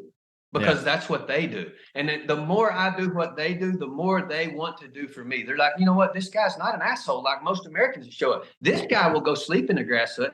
This guy will chop a python's head off with a machete and we'll eat it tonight. Like that to them, because most of the people that show up there, they're so different in the way their life is and what they do. They kind of look down a lot on, which is totally wrong. But you know what I'm saying? Like there's a lot of hunters, like I'll go with hunters and they like look down on the tracker. Like, dude, that tracker knows more about what you're doing than you can even fathom. Oh yeah. Like what you're doing is barely practice to this guy. I've seen trackers track a single animal over 3 days for 8.5 miles and find it. 90% of the Americans that show up, I'm not trying to not be too negative here. I'm just trusting me when I tell you that these people, the people that they're looking down on, it blows my mind because I'm like, if you had half of the hunting or fishing knowledge that this guy has, like your places would swap. He would be looking down at you like that's not the way they think. But they're 90% of the people that show up, they have to cater to, they don't relate to. They're nice. I'm not saying that these people are rude. What I'm saying is they can't relate. So if I'm running around, and I did it last time, I still do it. I like being barefooted. But to them, they look over and they're like, hey, this guy ain't scared. Like this guy's different. He baits his own hook. He knows his own spot that hey, that looks like a good spot. He's barefooted like us. I'll sit down and eat with him. Like, Right. Yeah. that's how you get more out of enjoyment for you, but enjoyment for the people you're with. You're going to have a really, really long week if as soon as you get in from whether it's your hunt or your fishing or whatever, and your guide takes off this way and you take off this way and you don't see him again until the next morning when you meet at the boat. That's not going to be a good week. You may catch a few fish, but that's not going to be a good week because right. Fishing is a fraction of what you're doing, or hunting is a fraction of what you're doing. The 80% of the rest of it is what you need to be enjoying too, because it's going to make not a good trip. You need to be able to relate to people. And hey, I show up and they ain't got shoes on and they're swimming in that river. Count me in. Oh, there's Crocs. Well, they're doing it. Look, no one wants to die. I don't care what size, shape, or color you are. No one's looking to die. Right. So when I go into a village and they're all swimming, I'm like, well, I'm swimming. I mean, I might stand out a little more underwater to a Croc, but you know what I'm saying? Like, these people aren't out here. If they're in that much danger, they wouldn't be there. Just be smart about it. Don't try to show people up, but the barefoot in Africa just sounds cooler to me anyway. You got, red sands under your feet, right? I'm standing in the track of an elephant. That's you know what I'm saying? Like, I put my foot right in an elephant's track and take a picture. I saw the photo of that. I thought that was so cool. That's just something that's not, look, would it have been any different with a shoe on? Hell, I don't know. But the fact of the matter was, the last thing that stood there was a wild elephant and then me. And you just can't do that. Yeah. You know what I'm saying? Like, even people that hunt elephants or conservation guys that track elephants and keep up, that's what they do every day. I get it. But even they aren't like stopping us. We don't. Me and you don't. Yeah. Americans don't. Slow down and look around. We don't do that. But what I'm saying is, just to know that the last thing that stood there was a big bull African elephant that could be right around the next tree and come out and kill you if it wanted to. And then for me to stand there barefooted and touch that, you feel more connected. Like, you feel like now I'm part of this. You know what I mean? Like, you always want to be a part of the surroundings, not stand out. And to me, I just felt more like I'm in there. I'm doing what I should be doing. I'm hanging out with natives instead of just saying, all right, guys, we'll see you in the morning. Yeah. That ain't what I want to do. Well, you also described, I loved reading this stuff because this is so, it transcends so far beyond just fishing and hunting. And that's always what I like to see and read. But you described at one point, like walking and pacing, just like going for a walk at night in Africa. And you may have been barefoot during that too. And hearing like the sound of a warthog being killed by a leopard. Mm-hmm. And I'm just like, man, I just like, you can see this stuff on TV and like you can read about it in like National Geographic, but it's like, I'm just like, I try to put myself like in position to like envision something like that, like an experience like that, and like how impactful that could be at like this core guttural level. But it's also like a scary thing. It's weird. It's like you need to be scared every so often, but it just speaks to how raw and like how powerful that place is. That you need to be scared. Something is dying out there. Like, exactly. But I'll tell you the way, and this is the way they think, like the Africans think, the villagers there think. Like that night, the first thing was the baboons. Baboons start screaming. They're raising all kinds of hell. I know this. I mean, there's a leopard hunting tonight. Like that, baboons and leopards, mortal enemies, right? Everyone knows this. Well, baboons are, they throw rocks in there, raising all kinds of hell. Then I hear silence and the warthog.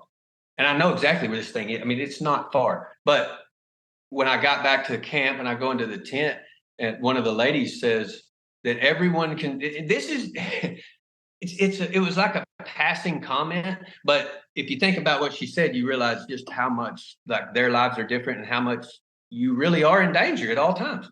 She says, well, at least we can sleep good tonight because the leopard has already caught a warthog. Yeah. He's and I'm like, okay, yeah. But then as I thought about it, I'm like, what do you mean by it? And she goes, well, if the leopard ate tonight, he won't be hunting again. So meaning we're in a tent. If the leopard gets hungry enough or you step out to pee or whatever, you could be the warthog. But once he's eaten, they get more comfortable. Like we can sleep better tonight because the local leopard has had a meal. Like, do you understand the worst thing that anyone around here has to worry about is not waking up on time. These Right. people have to worry about not waking up, period. Like a leopard just grabbed you because he couldn't catch a warthog. So it was like the sound of that death to them was a calming, hey, we'll get a good night's sleep. And it was Yeah. just a weird reaction because I'm like, it makes perfect sense. I mean, it totally makes sense. But you, me, most people never would have took that angle. They'd have been, I'm scared. It's wild. And look at these creatures. And well, they know that once that leopard ate, and probably not another leopard near. They know this. They know these animals. They're like, hey, his belly's full. Let's go to sleep. And it was just like it hit me like, I'm like, oh my God, you would never take that angle to that thought process unless you were there living in that tent or in that hut. Yeah. Just like you said, like, man, I can't believe like it's raw and it's primal, and it is. But to them, it's survival. Let him go eat a baboon or a warthog so I can sleep. Otherwise, they're constantly on guard. If you hear a leopard hunting and you didn't hear him catch something, they're like, crap, Yeah. could be us, right? Like Right. that's the way they think. And they should think that way. I Yeah. mean, you don't always get a good night. Like one night you're trying to sleep in the tent and the elephant pulls the water. We had a water barrel, gravity feed water outside the tent. He just breaks the pipe off and gets him a drink. Well, that's funny. Wow. Ha ha. No, it ain't. All the water in the whole village is gone. Yeah. That's a different, it's awesome. I love it. I don't know how long I could stay. Like people say, why don't you just move there?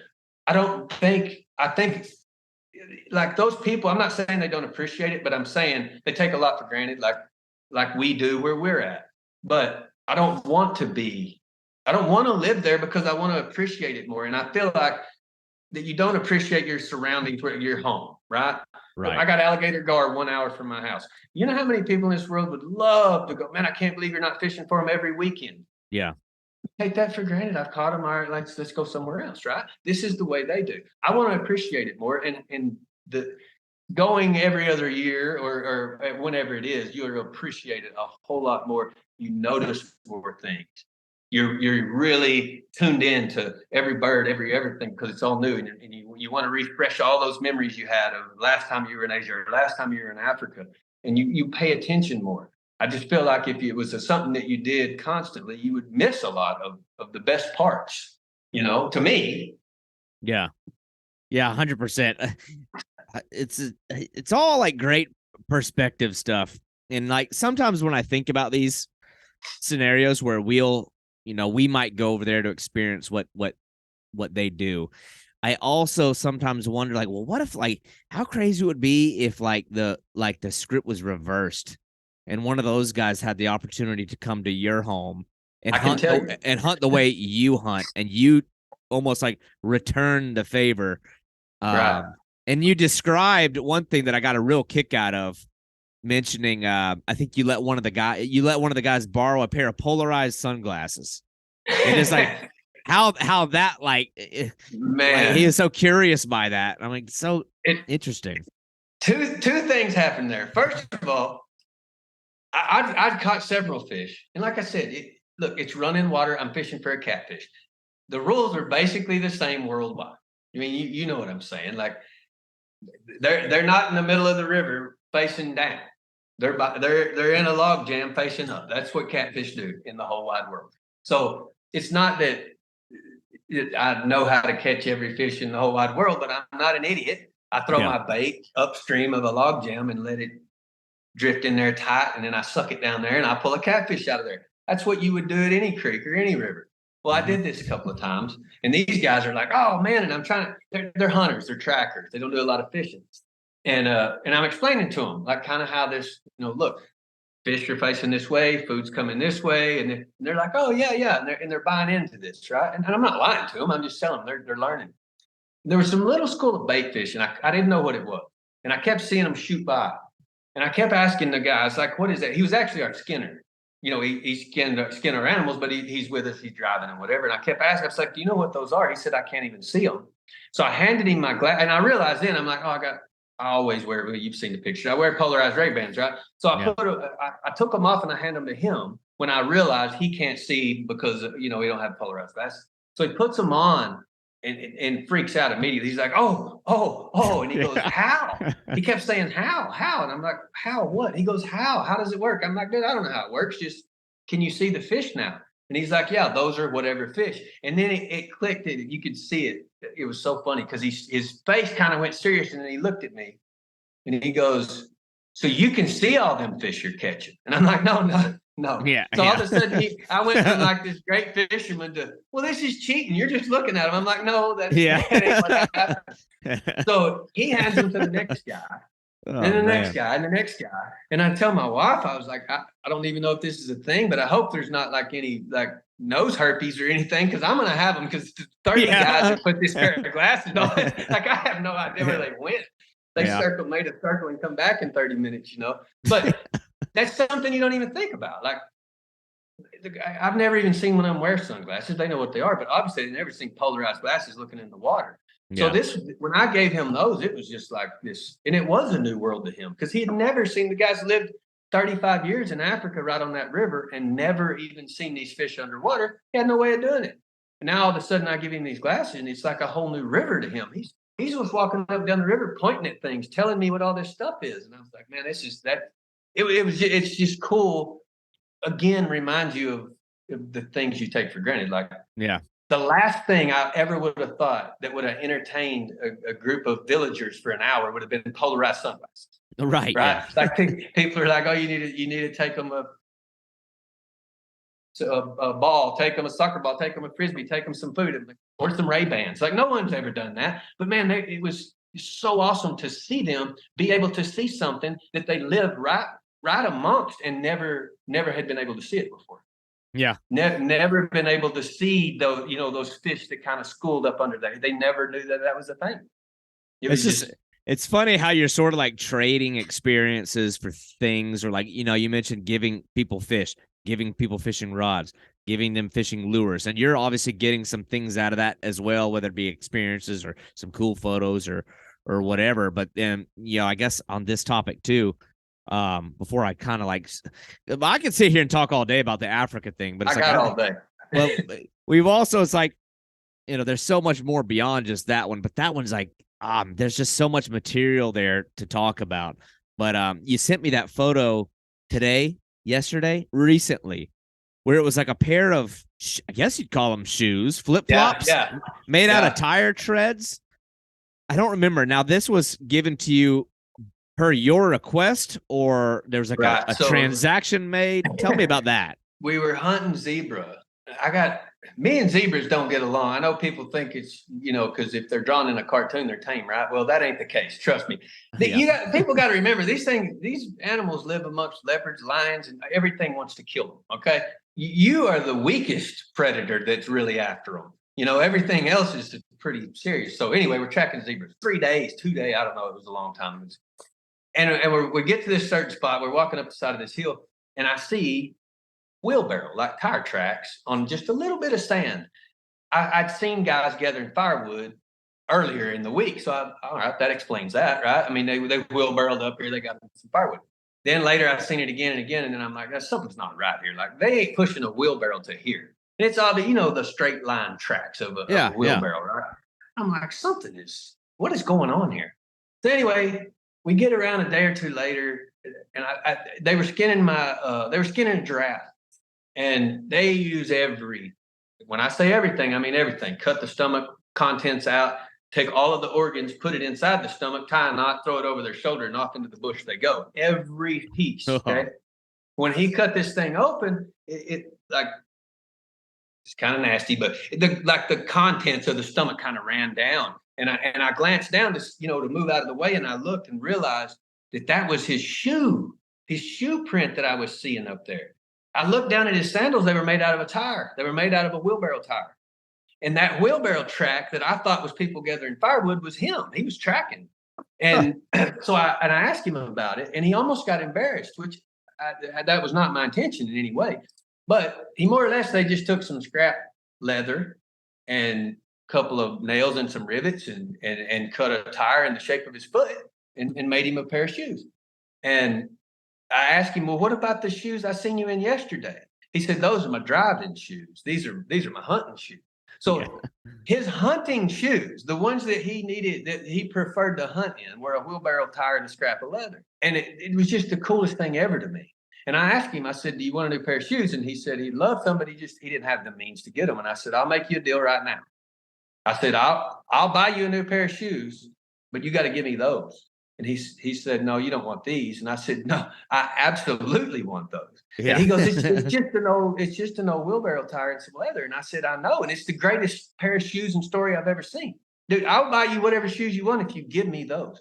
And Right. I asked the PH later, I said, how long, his name is Betwell. I said, how long has Betwell had those shoes? And he's like, 5, 6 years. I said, do you understand the amount of Africa these things have been on? Yeah. Like, do you understand the amount of animals, the miles, the scenarios he's been in? Now, obviously, those shoes can't tell a story, but to me, Africa's inside of there. I mean, Yeah. it's so like they literally will take anything to make anything, and there's nothing wrong with them. Like, if your kid wore them to school, yeah, they'll get laughed out of the school. That's wrong. Like, the rubber tire is going to outlast your Air Jordans for times 10. Oh, yeah. Yeah. It's about practicality. It's not about look at me. And so what I ended up doing is this isn't all of them, but on occasions you'll run across a Skinner or a tracker who, if he gets a little spare money, might get drunk and not show up the next day. So I said to one of the guys at the lodge, I said, I'll buy your gas. I want you to drive Betwell to town, and I want you to buy him any pair of shoes he wants, because I'm taking his shoes. And he's like, what are you talking about? So I tell him, they're like, you're an idiot. I'm like, no, call me an idiot if you want, but show me one other person that has that. Show me one other souvenir in this world that someone has that. Like, it's not me saying I have something you don't have. It's me saying I have an experience you don't have. You could have it. It's there for you too. Like, it's not like I'm the only guy allowed in these places. But my point is when I show people that, I'm like, look, this is what I'm talking about. This is what I'm telling you. That story happened the same day that I hunted a giraffe, and I ain't even telling the giraffe hunting story because it ain't as cool. You know what I mean? Like, this is why I go. I never in my life would have dreamed that I would be standing in Africa next to a guy skinning a giraffe in a wheelbarrow shoe. Like, who the hell can even come up with that? Oh, That's not. It's just, there's so many little things that people don't even know. I mean, what's the saying? You don't know what you don't know, right? Like, it's so foreign to most people, and there's a lot of things still foreign to me. But like, things like that don't surprise me anymore. I still love it, but just the fact the dude made it out of it was a junk tire. No, it's not. It's a new pair of shoes. Like, your perspective on that item is. I asked a guy. He was a Skinner. I said, Simone, what size shoe do you wear? Again, he got embarrassed. And I said, what's wrong? He didn't know what size shoe he wore, and he was embarrassed to tell me that. I said, that's fine. I had a pair of boots my wife had worn, and he's about the same size. I was going to give them to him. So I go ask the PH, and I said, hey, what size shoe does Simone wear? And he's like, I don't know. He goes, what do you got? And I'm like, well, I got a pair of boots here, but I want them to fit. He goes, it doesn't matter. I said, it absolutely matters. And he goes, if they're too big, they're just going to wear them anyway. And if they're too little, they'll cut the toe out. And I said, well, isn't that just running this nice pair of boots? And he goes, would you rather have 90% of your foot covered or 0% of your foot covered? And I'm like, this is why y'all are better people than me. This is why you're a survivor and I'm not.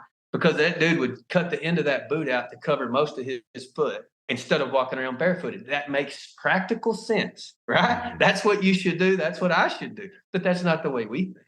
We're like, oh, you ruined a pair of boots. This guy's like, hell, I just covered 90% of my foot. This is the greatest day ever.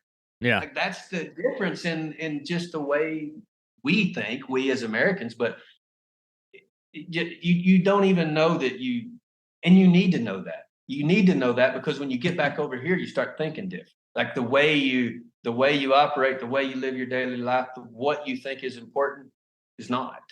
And you realize that when you go spend time with these people. Like, the guys in Zambia are everything that we pay to be. And by that, I mean, they eat healthy. They eat tilapia and whatever roots and berries they can pick. Go buy a salad. We pay $9 for what they're getting for free. They don't have to go to the gym.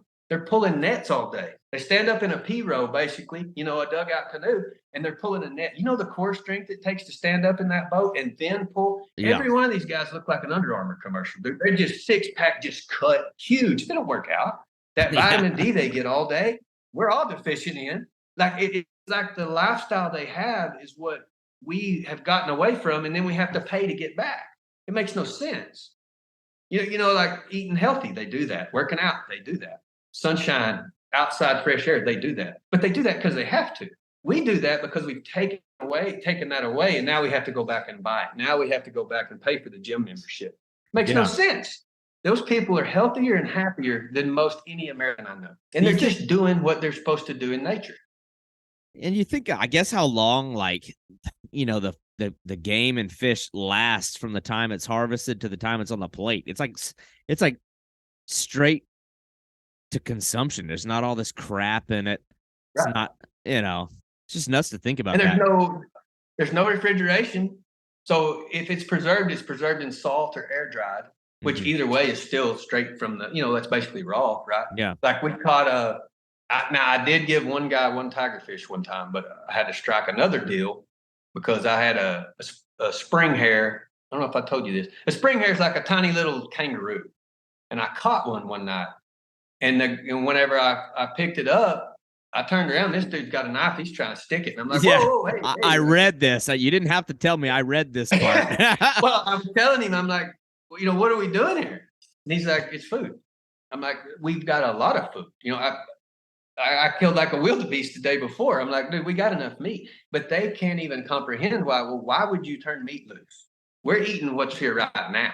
Like they're not thinking about the wildebeest. They're thinking about this is food right here. And I said, look, here's the deal. I'll give you a tigerfish tomorrow if you'll let me turn this spring hair. And he wasn't happy about it, but he did it.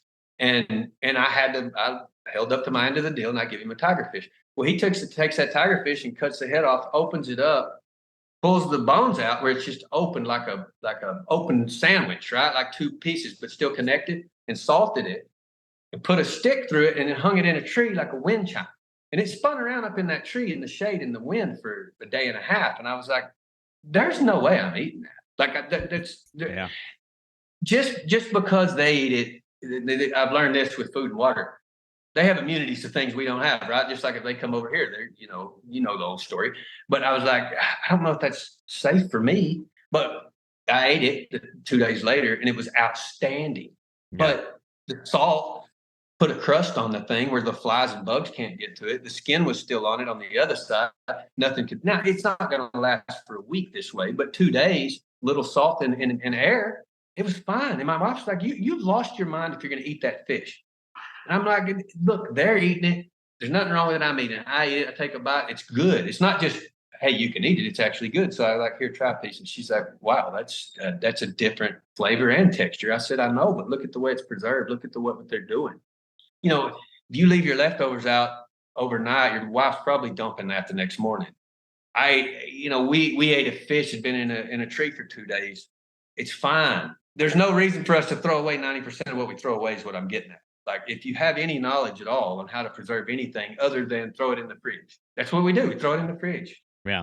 You know, we can leave it in there for a week. No, it's no good now, and you throw it away. That's not the way they live.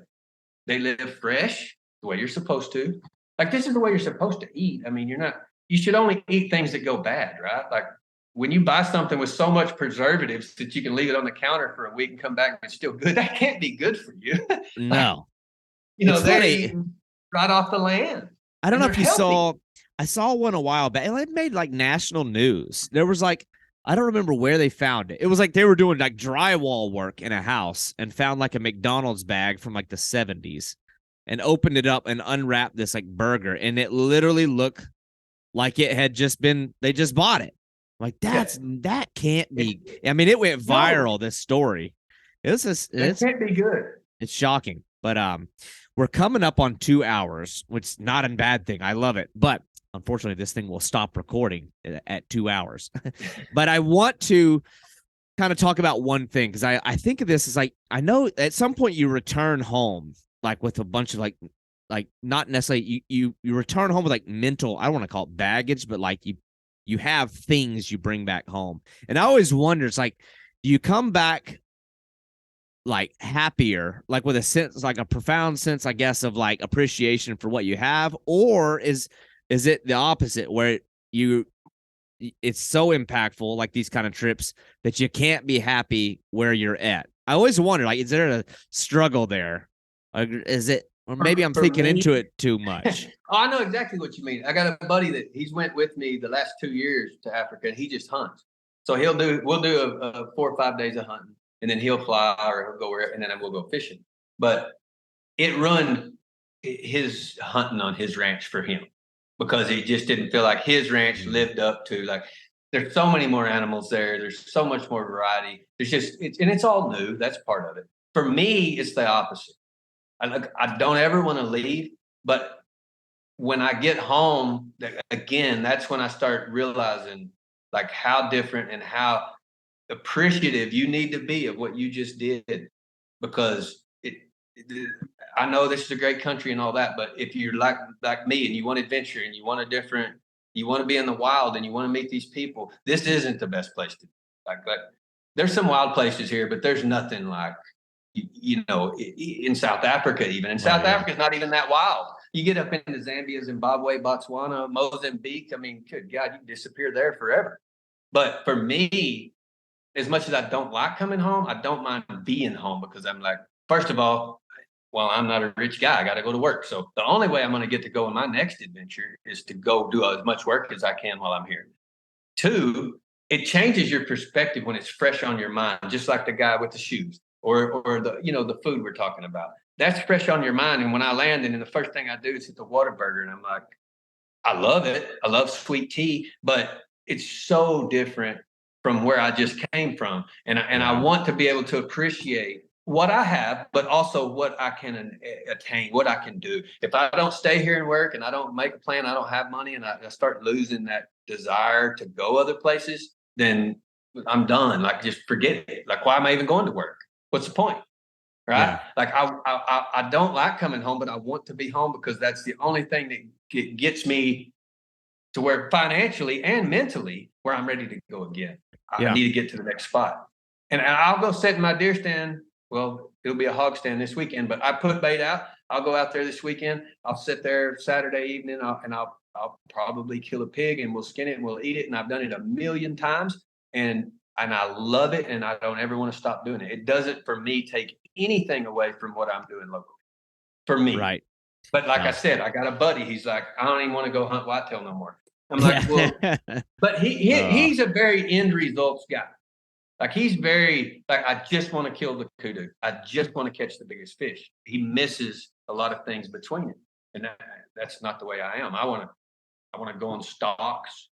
I want to go on different. I'm not looking for that end result. To me, there's not an end result. Like, there's not a. It's not like when you kill the or catch whatever it is, it's over. You yeah. can do this again.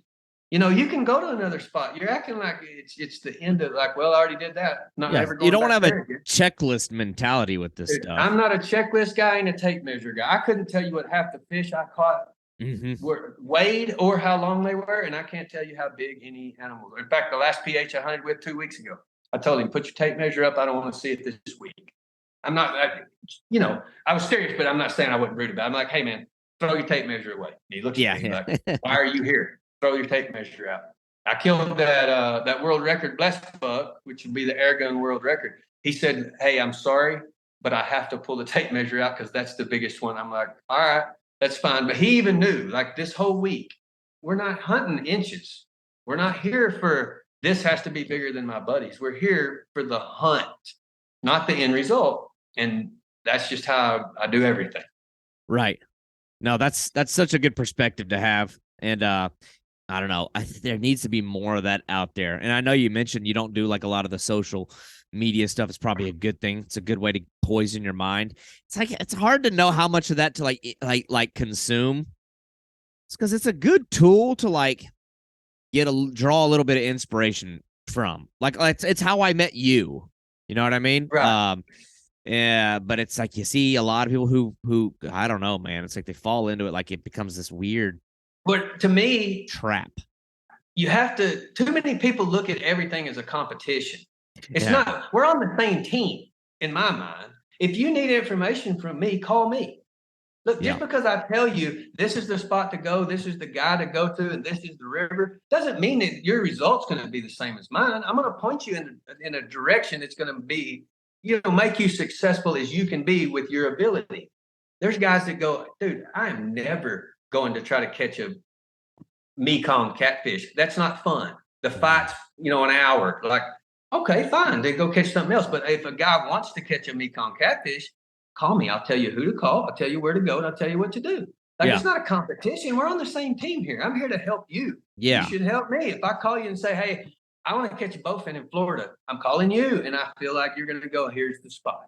Same way if you want to come kill a pig. It's not me saying, I'm better than you. It's me saying, I have information. If y'all would like it, contact me.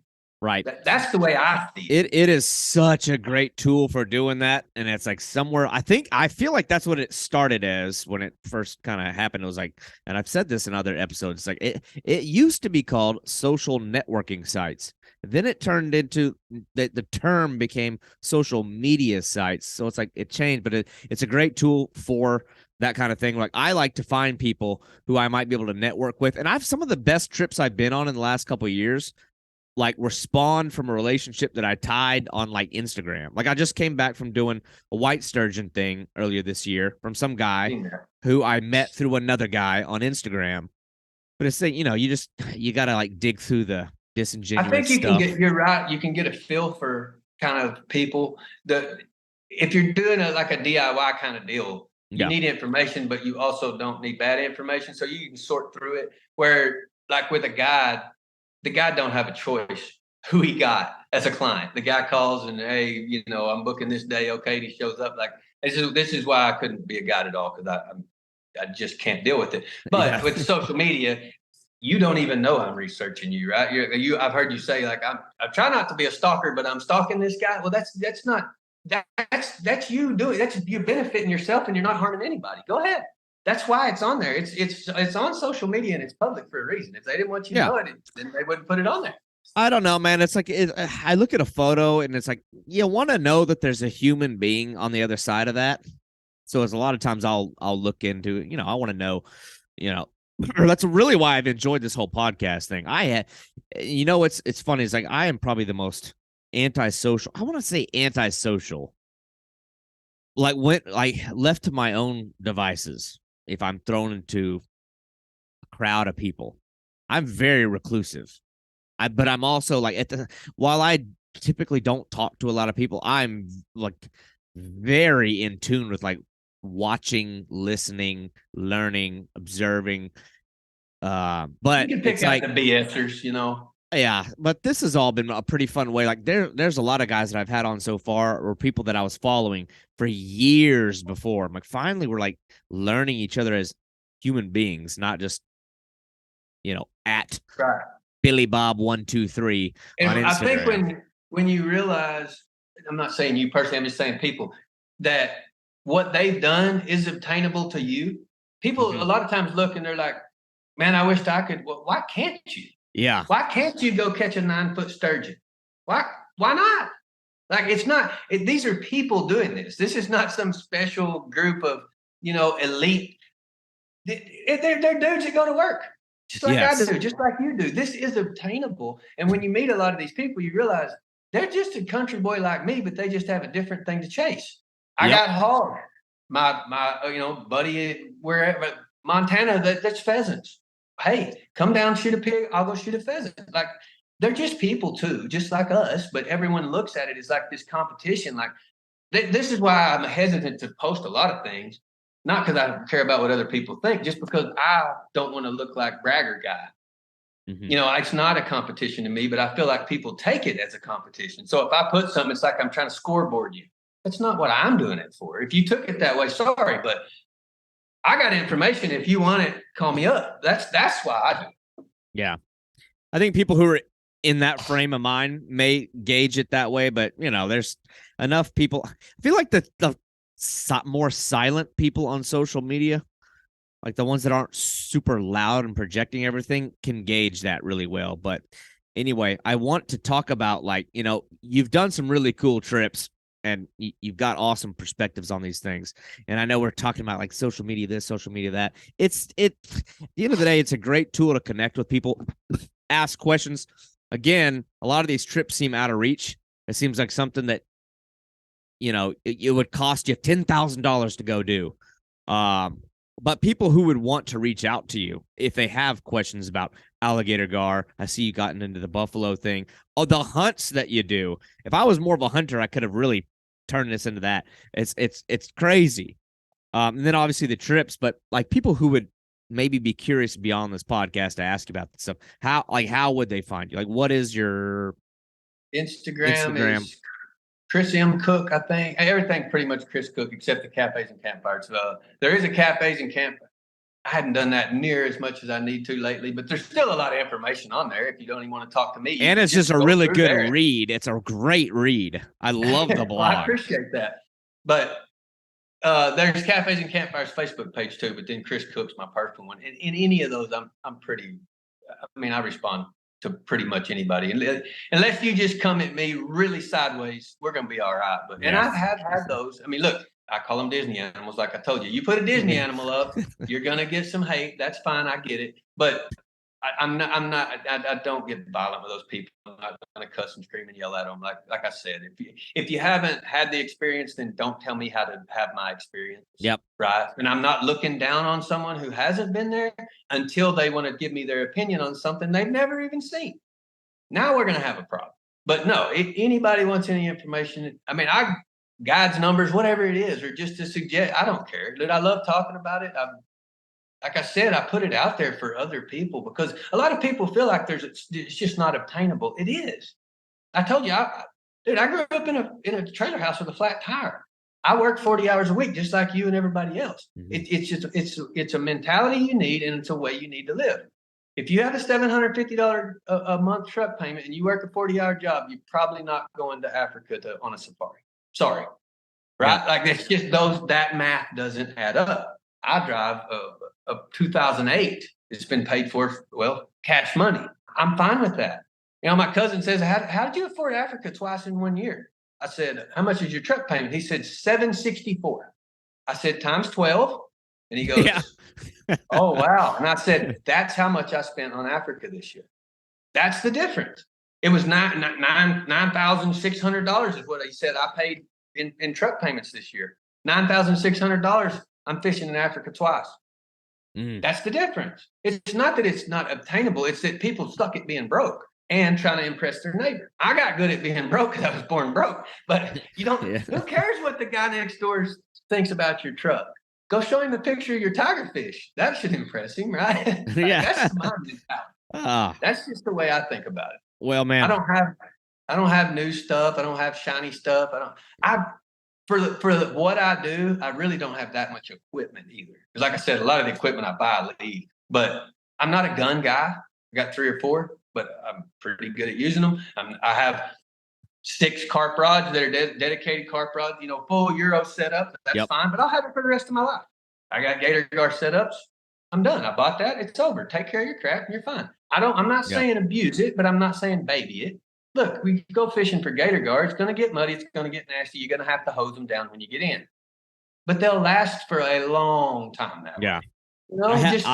I have my same setup for alligator gar for the last, 12 years. I use the same rods and reels every year or every time I go, and I use them for a lot of different things. You just take care of it a little bit, but man, it kind of goes back to that whole thing about like what can you or can you not take to the grave with you. And it's like, and I know we mentioned earlier that morbid thing about sitting back and reflecting on when time's running out. But we can't take these memories to the grave with us either. But it makes living until we die a lot easier. Yeah. Yep. Like I can't take my rod and reel, but I also can't tell the story I just told you when I'm in the grave. But in the meantime, fishing, hunting, and having those experiences makes getting to the grave a lot smoother ride. Yep. 1,000%. Well, man, I know you're not too big on the social media thing. For my own selfishness, I hope you keep sharing that stuff. We need more authenticity out there, more like genuinely passionate outdoorsmen, anglers, hunters, everything. Putting that more positive stuff out there, and letting it shine through some of the stuff that's muddied the waters of that whole scene. But Chris, man, I really appreciate your time. This has probably No, been I one of them. appreciate you. Yeah, Hey, when you get ready to start doing some hunting, I got a ranch. for sure. It's funny you mentioned the pig one. The pig one there right now. The pig one's been that's been one that I've always wanted to do. I don't know why. I don't know why that one gets to me, but it's like, anyway, I try to make a trip to Texas every other year or so. So definitely you'll be a guy that I reach out to about that, because that'd be awesome. But anyway, at man, this point, I like taking people better than I do. I'll go sit and watch them a lot, but yeah, I'd rather you be there shooting one and having your experience, because I know what those experiences are like. You know, for a new guy, I know what it's like, and I'm like, you'll have that the rest of your life. Your first everything, right? Like, yeah, it's awesome. But yeah, hit me up when you get down here for sure. And I appreciate you having me on, man. Yeah, dude. I'm glad that somebody recommended you to me. It's been an awesome, probably one of my most enjoyed conversations. I say this with a lot of the guys, but I'm dead serious. Like, I like the stuff that goes more than just like, how do you catch this fish? What kind of line are you using? What kind of hooks? Like, it's, man, for me, it's like, I want to know more. I gotta know more. Some people just don't want to have that conversation, or some people just can't have that conversation. But man, right. I don't know, man. I feel like we speak the same language in a lot of ways, maybe with a different accent, different dialect, but I think our minds are geared a little bit the same, even though our backgrounds are different and things like that. But anyway, Chris, we'll end it on that, man. I appreciate you coming on here, and we'll be talking for sure. We'll do it again, man. Thank you. All right, dude. Take it easy. Have a good one. Thank you for listening to the Boundless Pursuit podcast. If you enjoyed this show, your feedback, comments, and reviews are very important to me. Also, this podcast is just one element to a much bigger content outlet. I urge you to head over to www.haverodswilltravel.com, where you'll find audio, visual, and written editorial content. That is 3 dimensions of awesome fishing content brought to you by a very dynamic team of anglers. I hope that you'll tune in next week as we continue to build this program and have interesting and skilled anglers each Thursday. Thank you for listening.